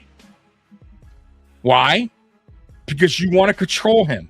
Because you don't want to hire a guy that could come in and be like, yo, you ain't fucking, this is my defense. You fucking taking play calls from me? Yo, back the fuck up. But no, it's but people, once again, people want to just be blind to that. That was his first catch too, I think. I love the catch he made at the goal line in the Cincy game. Not sure. It was the first catch. Conversation with y'all. All right, let me see here. Hey, we got a Twitter. We got an X comment. Need to get younger on defense. Buffalo Bills are waiting and ready for a Super Bowl. Absolutely. And it's not old, by the way. Like, it's funny. Like, I get where you're going, but it's not a old defense. So I'm with you, by the way. And I'm with you about getting young, actually, across the board, right? But if you look at the roster, if you're talking about defense, are we really old? Like, honestly, like Greg Rousseau is still young. Ed Oliver's still young. Christian Peffer's still young. Cole Bishop is very young, right? Like, we got a couple vets on, but there's not that many. Deion Walker's second year coming in. Max Harrison, it'll be his second year. It's not that aged of a defense. You know what I'm saying? I get where you're going. We do have some vets, but I don't feel like this defense is like old. We don't have an old team. Like, we have, I would say like Deion's, getting up there. We drafted him in 2017, but he's on the offensive side of the ball. But, as far as like guys we drafted, right, or starters, but like if you look, like, for instance, now we can go on the offense, right? Josh Allen is still relatively young. Spencer Brown's still young. Osiris Torrance is still young. Connor McGovern's getting up there, but not super. He's not old or anything, so I would still say he's kind of young, right? We don't know yet about the guard, so we don't know yet who started. But if it's Alec Anderson, he's young. Khalil Shakir is young. James Cook is young. DJ Moore's not old. He's kind of young. He was the draft. I think he was drafted the year before Waddle. So he's not old. Like, we don't have, I'm telling you guys, when you look at our team, it's kind of young. We don't have like a bunch of older guys. Like, I would say maybe years past, like when we were at, and of course that's a McDermott thing. He loved those guys, right? He loved picking up older guys or older former players. He loved doing that. You notice we haven't really bucked the trend. Have you guys noticed that too? I have. Right?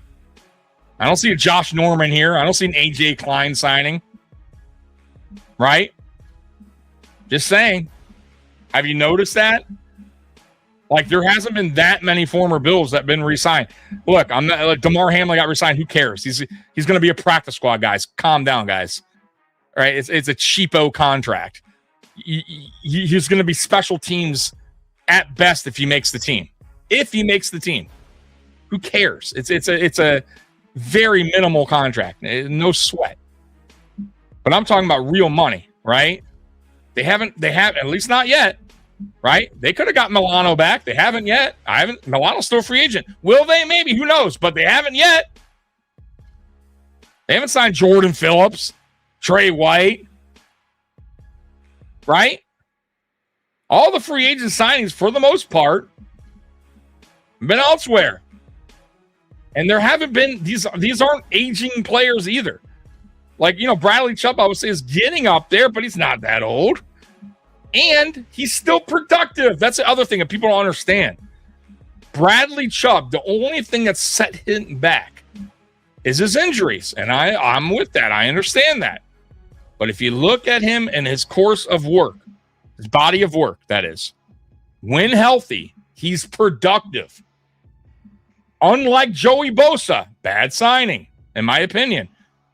Even when healthy, if you look back at his body of work over the last 3-4 years, have declined big time.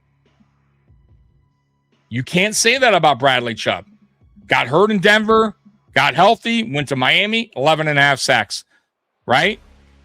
Then got hurt, played next year, 8.5 sacks. Once again, if he can stay healthy, he is productive. That's what I want. I want production. I don't want age. I don't want a guy that knows the defense, right? Oh, we got to sign this guy because he knows McDermott's defense. He's been here, right? That was the other thing. Oh, he knows the defense. He knows the defense. The shitty defense. He knows that shitty defense. Great. We probably have the best tight end group in the league. You know what? When healthy, I might be with you on that. If Kincaid can stay healthy, I can agree with you on that. I definitely agree. Certainly, when they are healthy, yep, cough, Kincaid. Yeah, exactly. When Kincaid is healthy, that's the big thing. Can Kincaid stay healthy? When Kincaid is healthy, he's a playmaker. And let's be real, it's another draft pick. I don't think it's a bad draft pick. I think that Dalton Kincaid, when healthy, is productive, right? Same thing I just talked about Bradley Chubb, right? We can't knock his production. Just got to stay healthy. You know what I mean? Like, we got to hope for the best here when it comes to Kincaid. Because, unfortunately, and it's not Beane's fault, by the way, right? You don't know these things when players get... It's not like Kincaid was constantly hurt in college. That wasn't the case. It just so happened to be when he got in the NFL, things popped up. He got hurt. I mean, you can't predict that. Just like when I talked about earlier with Micah Parsons going to Green Bay, you think they, knew that he would get a torn ACL at some point? Of course not. Shit happens. I mean, it sucks, but the NFL is a brutal sport. It happens. Beane brought the talent in. The fans cheer for on every football Sunday. Absolutely.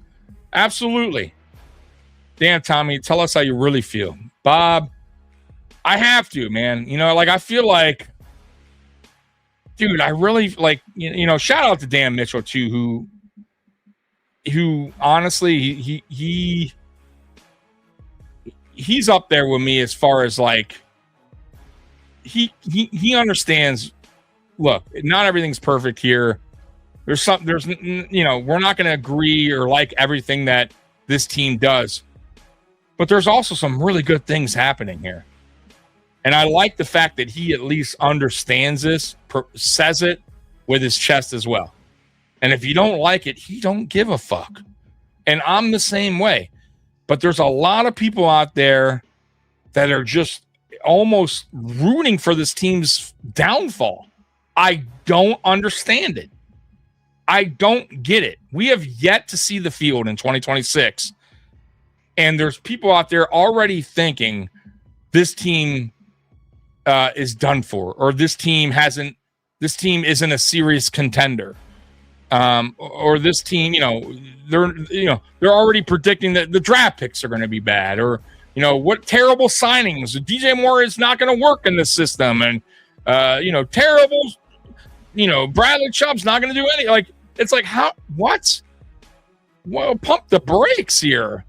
Can we at least see them on the field first? Can we at least see their body of work before we judge and just say, oh, they're trash? Like, dude, like I just don't get jumping the gun. It's okay to not like or agree with a signing or a draft pick. Look, I do it all the time. But to just with all your gut and you're pumping your chest out saying I know it's bad, it's trash, it's bad. This guy's not going to work out because I know it. Like, how do you know it? What do you, I don't get it. The majority of injuries can be blamed on playing on a Walmart parking lot turf. The new stadium will be like having to comparison as far as playing on. Yeah, dude, I'm with you. And I really think the NFL should wake the fuck up and make every NFL team get grass in their stadium. It's ridiculous. When listen, the players are making you money, right? It's a business. The players are driving obviously driving in the cash. They're telling you their body hurts after games playing on turf compared to playing on grass. That they feel different. That they're telling you this, but yet you are, the analytics, the injuries. Stop being cheap. You're $1 billion a league. You're the number one league out there right now in professional sports. Do your players right. And I'm glad the Buffalo Bills understood this and went with grass in the new stadium. Thank you. That was the year Andy Dalton got us into the playoffs. Yeah. And really that was, 9 wins normally doesn't get you in. So shouldn't have gotten in, but we did, whatever. Even a broken clock. McDermott lost the Denver playoff game at the end of the first half of putting Josh in a no-win situation. James, thank you. Like, what's funny? Like, not a lot of people blame Josh on that. And I'm not saying Josh isn't partially responsible. However, have you guys ever gone back and watched that sequence of events? Why? What the fuck was Sean McDermott thinking? Like, dude, like, he has to be at times in these games. And this is what I'm talking about when it came to Sean McDermott and coaching. He, like, tenses up. He does terrible decision-making. He doesn't understand game flow at all. Game flow is so important. How's the game going at that moment, right? What's the flow of the game, right? Like, has the momentum swung to the other team? Do you want to maybe slow that down, right, and go into halftime here because you're getting the ball come out the second half, right? Instead, no timeouts. He decides to go for it on our own 30, knowing damn well we haven't been pushing the ball down the field. We haven't done that all year long, really. We weren't that type of team.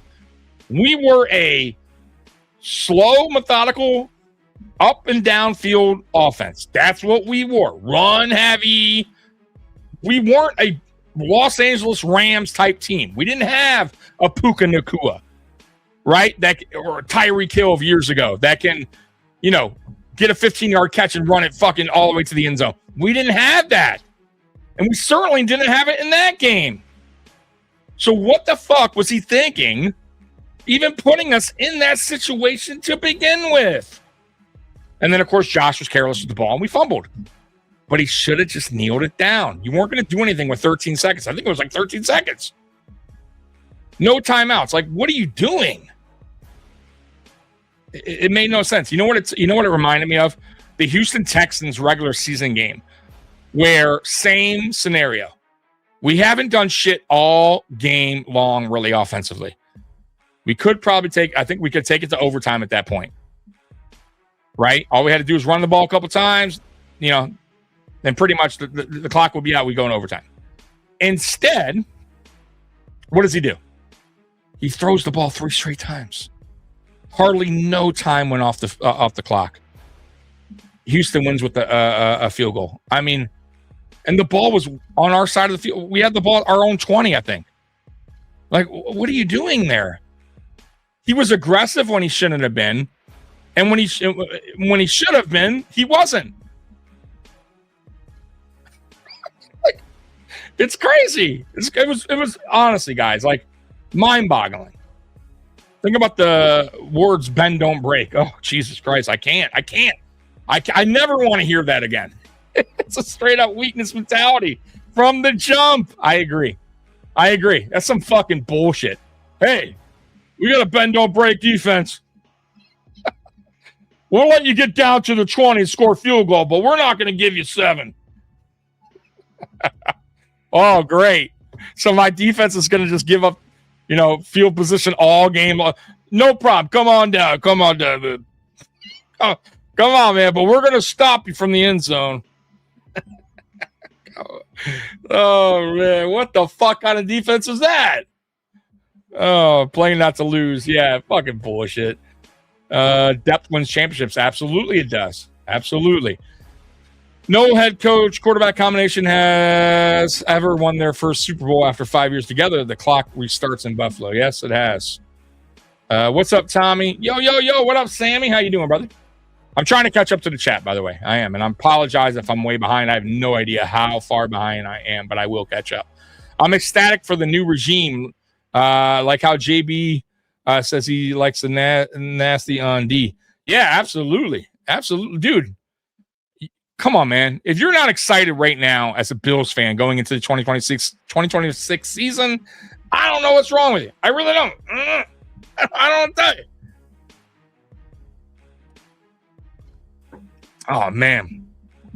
I don't know about you guys, but I love me some cranberry juice. Now, 100%, by the way, fuck that cranberry cocktail bullshit. Has to be 100% cranberry juice. And man, that's just so good. It's actually good for you. That and orange juice. Man, dude, guys, I'd be buying like 2 gallons a week. I love me some orange juice. If I had more money, I'd be buying 10 gallons of that motherfucker. Anyways. Peyton Manning didn't win one until, his 8th or 9th season? Yeah. I'm with you. I mean, sometimes it takes time. Once again, it takes time. It takes, a certain coaching staff to put it all together as well. A lot of things have to go right, man. I agree. We was bad tackling in his run defense. Yeah. Oh, that's the word I was looking for. Sean McDermott preached fundamentals. Fundamentals, right? Very, big into fundamentals, tackling and penalties. And, bro, we were always bad in tackling. Penalties, at times, man, we were so undisciplined. But yet he preached this like it was so important. But yet we were always bad at it. Why? I mean, like, it's crazy. Sandra, what up, Tommy? You are behind in the chat.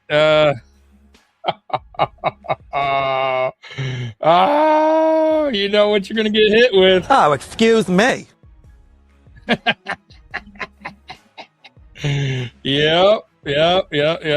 I tell you, that's my new thing. You guys are gonna come at me with something.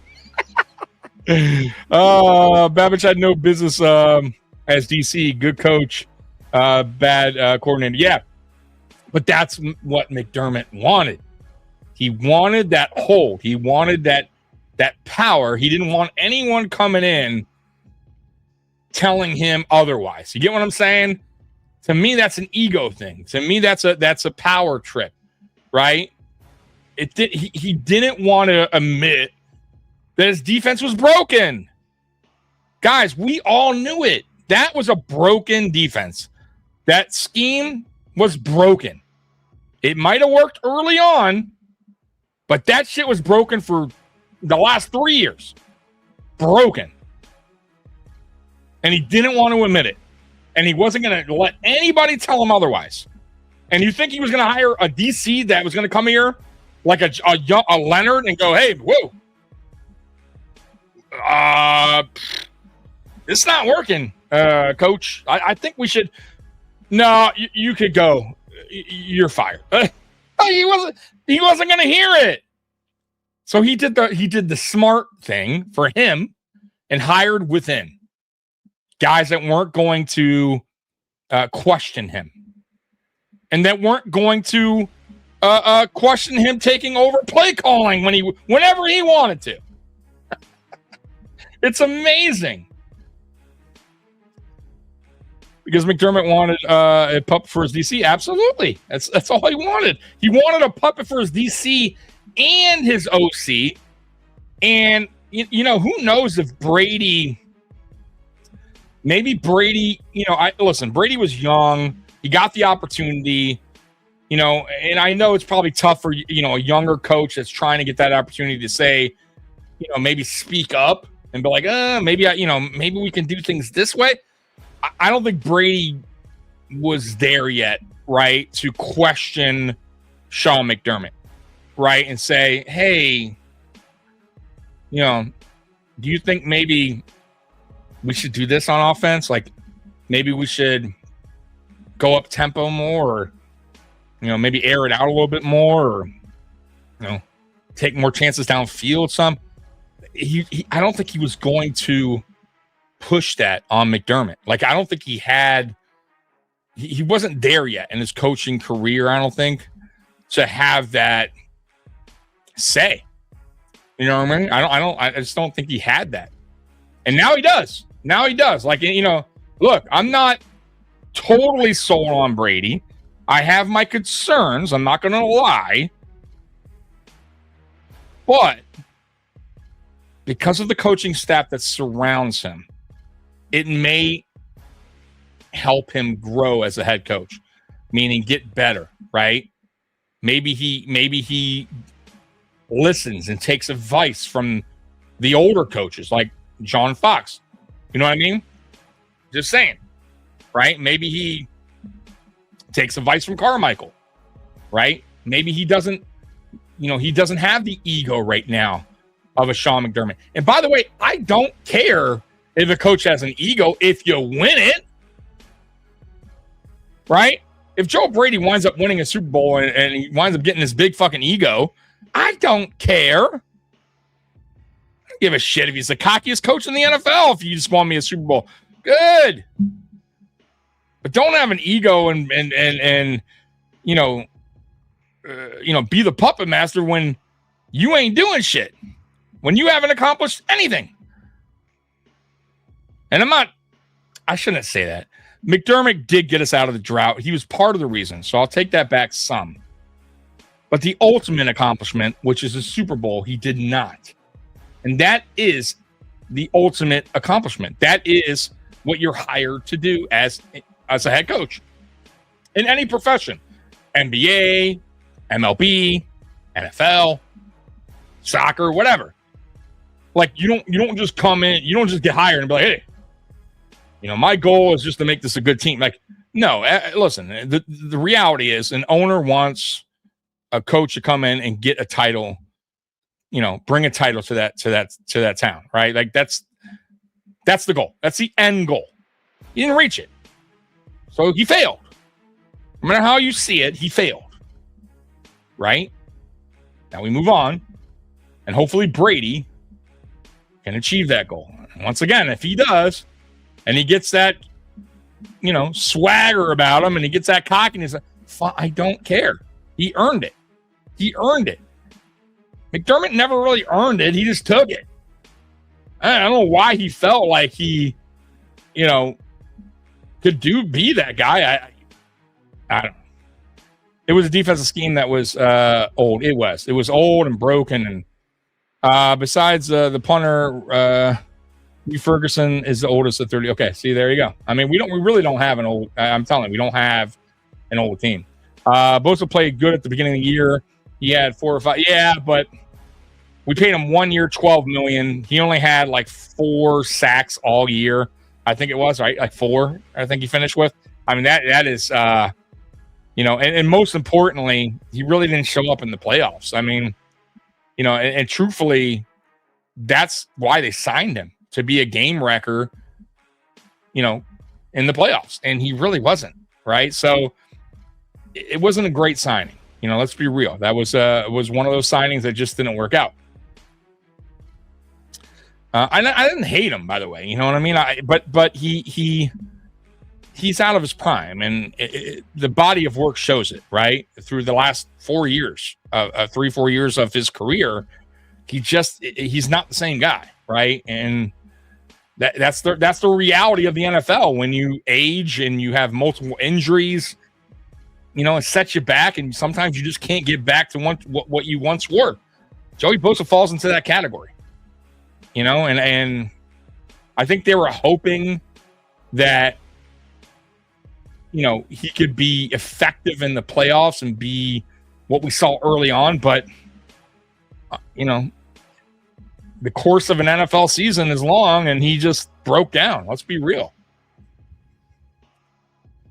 I like Bosa too, but some terrible missed tackles. Yeah, he did. Over pursuing and sack chasing. Didn't show up in the playoffs. Yeah, that was it. So for me, that's why it wound up being a bad signing, right? Like, I don't give a shit about what you did during the first half of the season, right? Let's be real, right? Even Von Miller. Like, I don't think, look, if Von Miller doesn't get hurt, it's not a bad signing.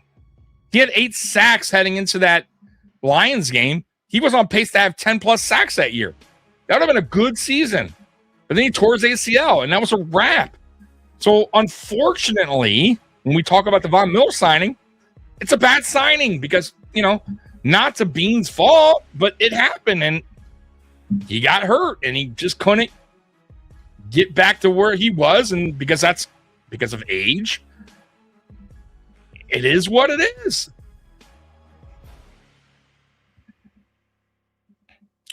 Just stand on concrete for a couple hours and you will be sore. Yeah, absolutely. And 2 maybe 3 Bosa highlights for me are maybe a Jets sack at Rodgers. And yeah, that was good. Yeah. No, he had some plays, but they were early on and nothing really towards the end. He kind of deflated, down the stretch there. And most importantly, playoffs was kind of a no-show. McDermott was Allen's downfall, terrible head coach.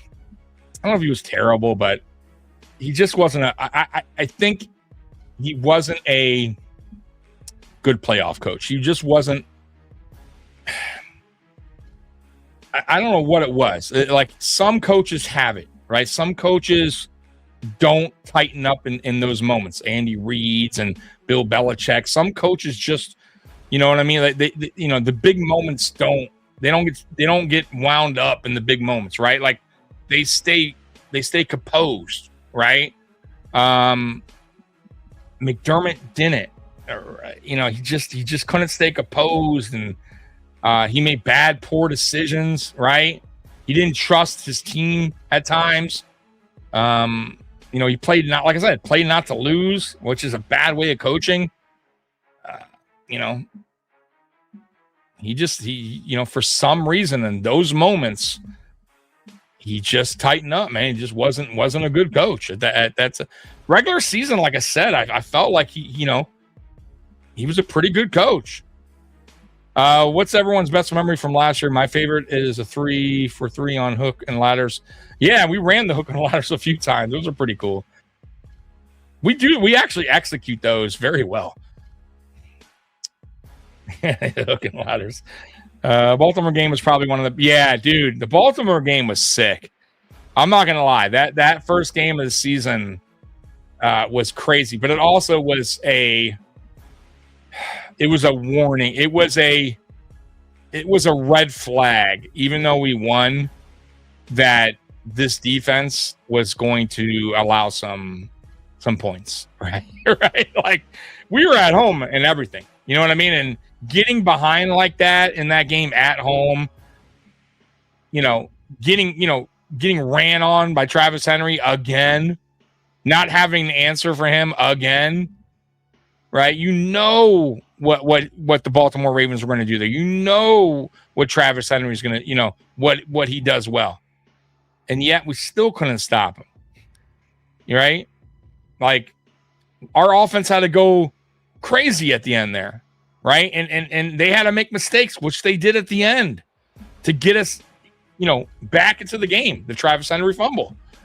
Like, things just kind of had to go right for us there at the end, but we had no business winning that game. But it was an exciting game. Like, it was really, really, truly exciting. But it was also, it also showed you what was going to kind of happen, the rest of the way, which was our defense is going to give up some points. Our offense may start slow. This is kind of how the offense is going to look. And it's funny because the offense turned around at the end because we were in desperation mode. We went away from what Sean McDermott wanted to do, which was slow, methodical drives, run the ball, run for, like, if you look at that game, it was desperation mode. We started throwing it deep. We started taking more chances. We started going up tempo. That's how we got back in the game. Sean McDermott hates that style ball. He didn't want that. But he knew at that time, like, fuck it. We have no choice here. We have to score points, and we better pick it up. But then we revert right back to the next week to that slow, methodical drive, that run first, very predictable type offense. It's like we had to make up, the offense had to make up for the shitty defense every game, pretty much. McDermott had 9 years to draft and develop. Top tier pass rusher, he failed on that, and a billion different categories. Yeah, absolutely. Absolutely, man. He had, look, some guys he developed, I'll give him credit, especially on, in corners and safeties. He did, I'm not going to say he, did a poor job with them, but on the line, terrible job. What would it have been if Von Miller didn't tear his ACL? Yeah. Who knows? I thought that, that would have winded up being a good trade. Or, I'm sorry, a good free agent signing for Von Miller, right? Nobody would have complained about that signing. Everybody would have went, well, damn, Von Miller got, 12 sacks that year. Like, who knows where we go? You know what I mean? But it is what it is. I absolutely lost my shit when Leslie Frazier was fired because McDummy didn't take accountability. It took 5 years too late off of Allen's prime. Yeah, he didn't. He never took accountability.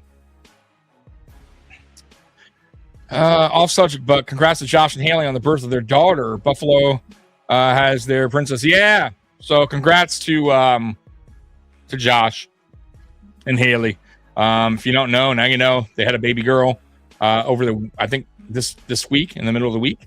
So congrats to him, man. That's a big deal. So happy for him. Then they pretty much told Frazier to say that he was just taking a break instead of running. And then instead of hiring new DC from outside, McDermott chose it for himself. Yeah, he did. Hey, absolutely. Can you imagine? Fuck it. I'm going to do it.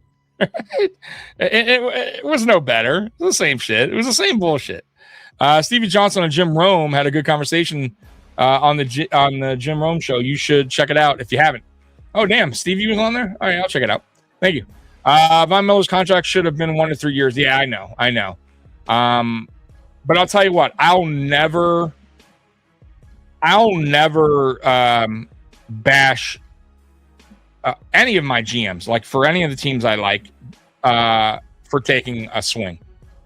You know what I mean? Like, I think I bash them more for not taking a swing. That was a swing.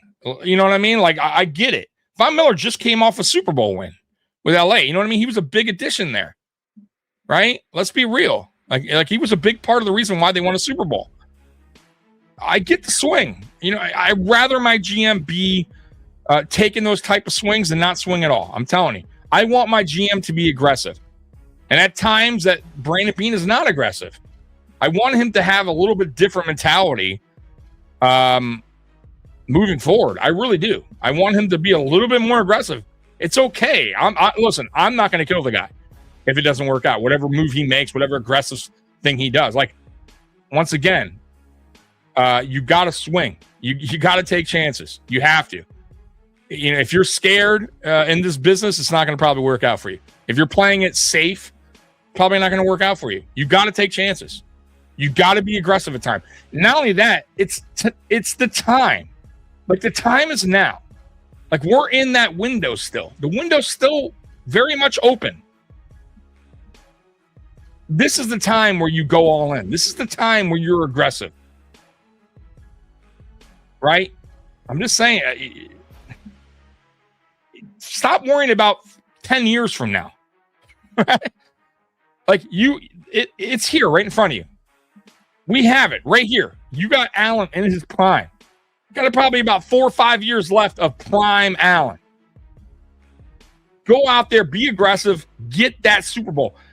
I'm going to tell you guys, nobody is going to give 2 fucks if we win a Super Bowl and, 3 years from now, we're over the cap, we're dumping salaries, we're, and then we're bad for a couple of years, right? Because we're in kind of, we're kind of rebuilding in a sense, because now we're having to drop a lot of, nobody can.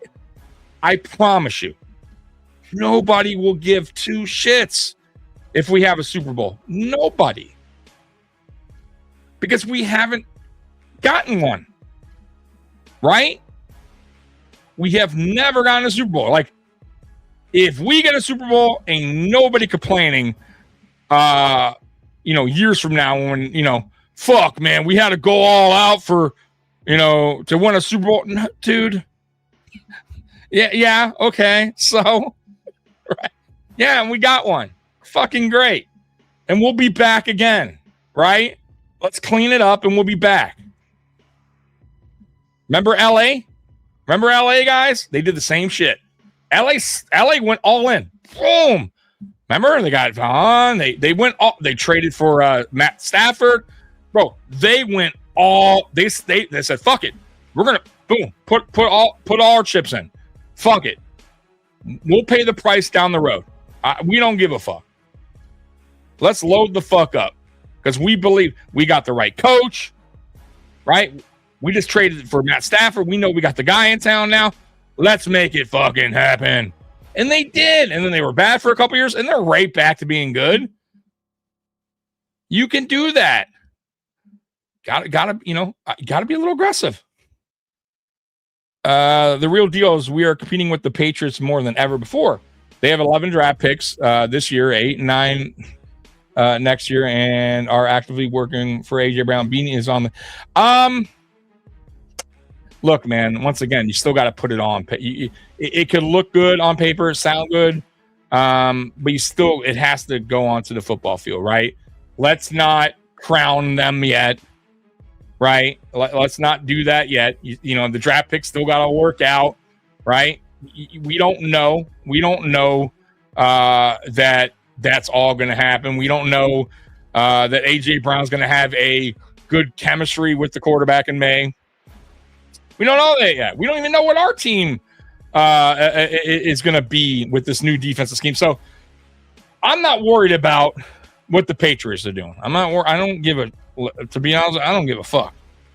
Right? As long as we do shit right here, we can compete with anyone. We have proven that. I remember going into games and I'll have fans come on here from different fan bases and be like, oh, you guys haven't played anybody. Wait till you play the Lions. And we fucking beat the Lions. Remember that? Wait till you play the Lions. You can't the Lions.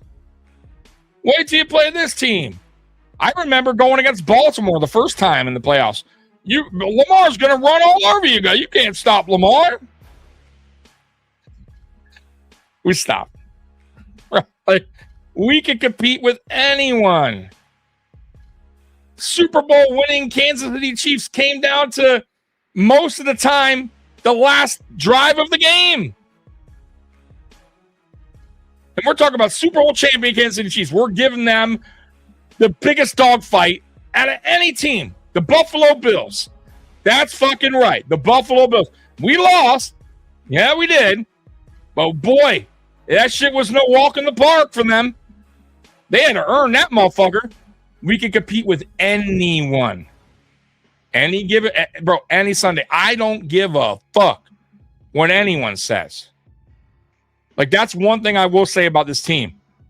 When we come to play you, you better be fucking prepared. Right? We know the deal. Josh Allen we got players, they don't give up. You guys saw that week 1 last year.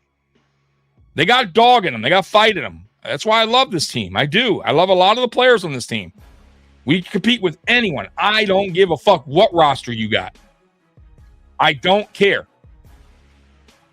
I mean, look at Baltimore last year. Where they have 10 Pro Bowlers, 9, whatever the fuck that was. So, they didn't even make the playoffs. Right?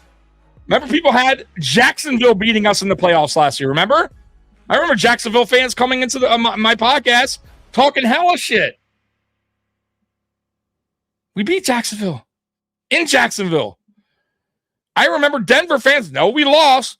We're saying we're not going to put points against their defense in Denver. We still, all those turnovers, 5. We still put up 30. Stop. Come on, man. I'm not worried about New England. I don't care about their draft picks. I could give a fuck if they get AJ Brown. Let's go. Let's battle. Let's see.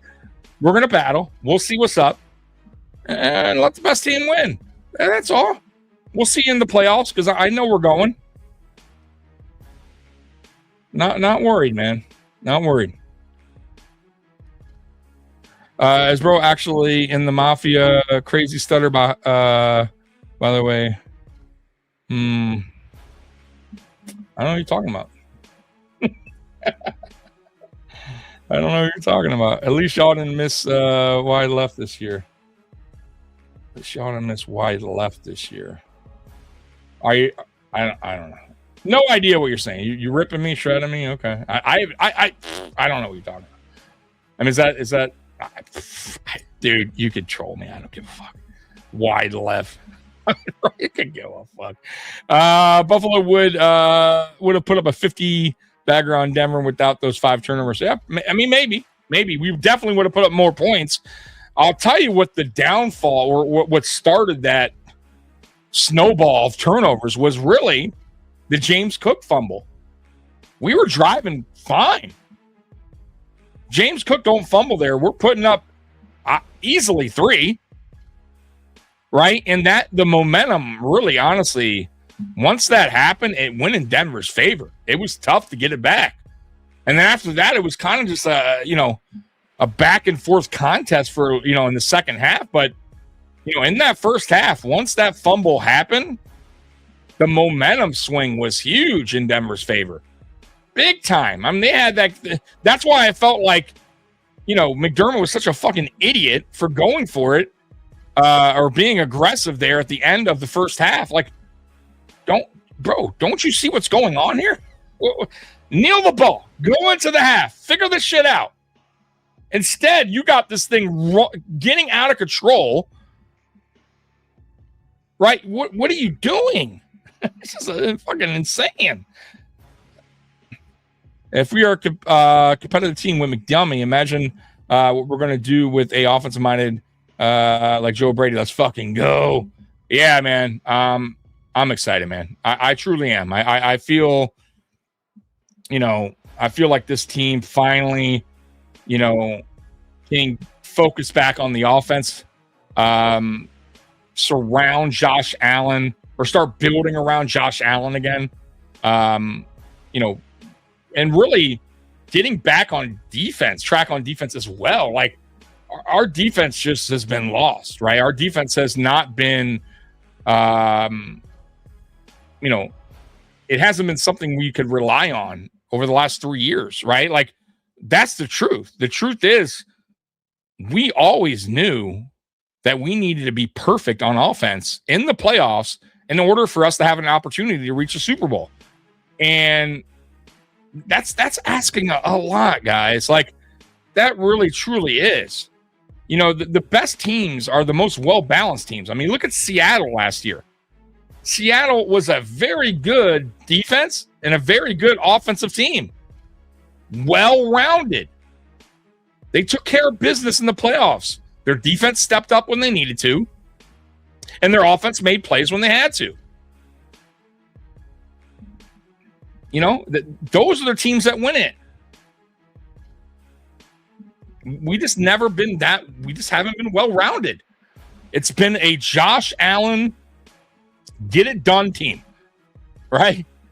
Go out there, you know, be Superman, you know, and let's hope for the best, right? I mean, really, truthfully, that's kind of what it's been. And it just you're not going to get to a Super Bowl that way. You have to have, you got to have help. You have to have help from your defense at some point. Players also have to step up as well, by the way. You know what I mean? I mean, once again, you know, I can go back to that Denver game and, you know, the McCall Hardman drop. You know, Brandon Cooks. Come on, man up, muscle up here. Hold the goddamn ball. Hold that motherfucker. What's going on here? Man the fuck up. We win that game. You know what I mean? Like, players need to step up too. Make plays when needed. And that's another thing that Buffalo, for some reason, has not had either. Right? Guys stepping up in big moments. You know when the last guy to do that, honestly, the last guy outside of Josh Allen to actually, like, just step up and take over? Gabe Davis. Gabe Davis. He's the last guy that I recall that actually, like, took over and was like, you know what? I got this. I'm going to help you, Allen. You know what I mean? Like, I'm going to fucking make the plays happen. Truthfully, he was. Outside of that, since then, nobody has really taken on that role. You know, that's been, I got your back. I'm going to make the, listen, you throw that ball my way, I'm going to make it, I'm going to catch that thing, right? I'm going to make it happen, right? Give me the fucking ball. Give me the rock, right? And that's why I kept telling you guys over the last 2 years, we need a go-to guy. We need that guy on that field when we need a play, a must-have play, that Josh can go, hey, man, I need you here on this play. We need this, right? I got you. Let's make it fucking work. Let's do this, right? We really haven't had that. We haven't had that since Diggs. Let's be real, right? Or at least on a consistent level, right? And I think DJ Moore brings that. He really does. And that's why I'm excited about DJ Moore coming to Buffalo. Just that alone, right? The guy that Josh can count on. When we need a play to happen, he's the guy that's going to be there for me. You know, and that I'm excited about. It's not so much about, DJ Moore needs to have 1,500 yards receiving, or that's a bad trade. No. You know what DJ Moore needs to do? He needs to be there when Josh needs him. When we need a big play, DJ Moore needs to be the guy that I can go, as a fan, and I'm watching, I can go, hey, we got this. DJ Moore's on the field. You know what I mean? Like, confident level, right? You know when we had that in the 2020 season, 2021 season, right? Stephon Diggs, Cole Beasley, John Brown, Emmanuel Sanders, like, even Gabe Davis at time. Like, we were confident, right? He had go-to guys. Oh, when shit went bad, oh, you got Cole Beasley. He's a security blanket. You know Cole Beasley's going to get open, right? We need a big play downfield. Oh, yeah, Stephon Diggs. You know Stephon Diggs going to come up clutch, right? Like, we haven't had it in a while. Now we got it. And we got it now, and then people are like, oh, bad, terrible. I can't believe we're paying DJ Moore that much money. Guys, who cares? Who gives a fuck what we're paying? If that guy can provide what we've been missing, then I don't give a shit what we're paying him. We have been missing that. Josh Allen has been missing that. Last year, Josh Allen went back to playing more hero ball than he's ever has before, really, I mean, honestly, since like 2018, 2019, because he had nobody. He's running for his life. He's buying as much time as he possibly can for somebody to get open, to help him. Now he doesn't need to do that. He has a guy that's reliable. A guy that could create separation, a guy that can run routes the right way, a guy that has big playability. And you got fans out here going, oh, terrible. It's like, we want Justin Jefferson. Mr. Fulton. Mr. Fulton. Yeah, he's what do you got? Something else going on, Mr. Fulton? You got more news going on? Jeez, you got Mr. Fulton, most interesting man in the chat. He always tell you, he always got something going on. Let's see here. Tommy, more breaking news. I mean, this guy has more Mr. Fulton, you have more breaking news than anybody.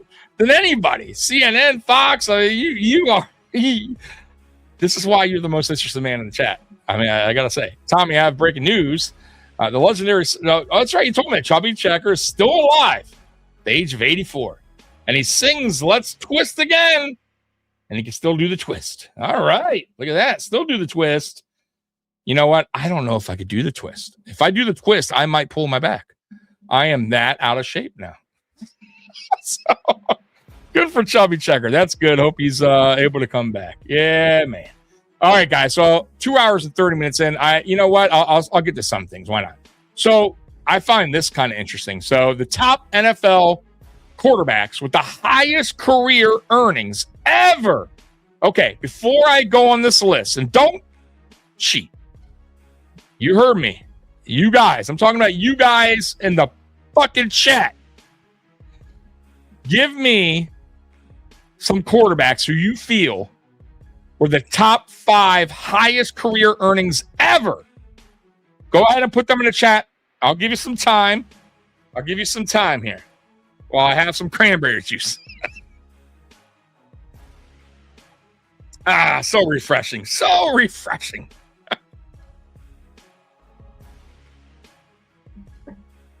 All right, we got Kirk Cousins, okay. Tom Brady. You better not be cheating, Ryan. If I catch you cheating, you're in big trouble. Patrick Mahomes, okay. Brady and Rodgers, okay. All right, we got some good answers here. Let's see who else. I'm gonna wait a little bit more. We got some people in here, so let's see if you guys get these quarterbacks right. I'll wait a couple more minutes here. Let's see. So, guys, come on now. Top 5 NFL quarterbacks, the highest career earnings ever. It was out that Kirk just you cheater. You're a cheater, Ryan. Who told you to listen to any kind of sporting news outside of Mafia Sports Report? How dare you? I don't know. I know Watson's guaranteed 250 or something. Maybe Russell Wilson. All right. Peyton Manning. Okay. I mean, man, shame on you guys out there cheating on me with other podcasts. I see you guys, by the way. I see you in other podcasts. Shame on you. Oh, my God. You know what? By the way, real quick, I was thinking about doing this. I don't know if I am or not. Aramis from Post Podium told me, man, maybe you should look into doing a membership only Discord.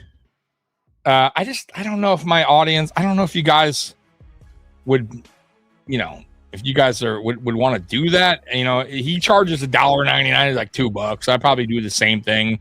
Obviously, Mikey would be in the Discord and basically just have a Mafia Sports Report Discord, chat, and where we talk Buffalo Bills football or whatever the fuck we're going to talk about. If you guys are down for that, let me know. and I'll make it happen. I did create a Discord already for it, just in case I did decide to do it. But yeah, I just want to see if you guys if this is something that you guys would want to do, you know what I mean? Because I don't want to do it and then like one person signs up. And it's me and this one person, and they're like, "What the fuck?" Right? I paid $2 a month just to talk to Tommy, Tommy and Mikey. Oh my God, sign me up. Okay, Big Papa Bill. All right. Don't use Discord. Yeah, you know what's fun? Hey, I don't either, but it seems like it would be cool, right? So I don't know, so I downloaded the app. What would be cool if there was just like a particular, not a Discord, but just like I don't know, I created an app, Mafia Sports Report app. Oh man, but now Discord's gonna have to be it if I choose to do it. But look, Big Papa Bill says he would do it, so let's see here. Buffalo Fanatics. Oh, okay. All right. So there you go. So maybe it's a thing. Maybe people do enjoy. I probably would like that. That's why I was thinking. I don't know. I just want to make sure people would want. That's something that people would be willing to do. Because I'm not trying to charge people $2 if there's like one person in there, right? Like I want it to be like a fun thing where a lot of us are in there.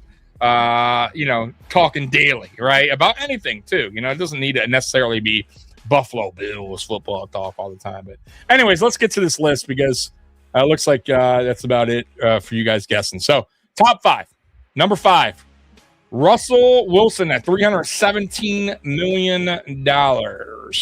Coming in at number 4, Tom Brady, $333 million. Number 3, Kirk Cousins. Can you believe Kirk Cousins has made more than Tom Brady, $341 million. Number 2, Aaron Rodgers, $395 million. And number 1, Matthew Stafford. Nobody guessed him, by the way. I don't think none of you guys guessed him.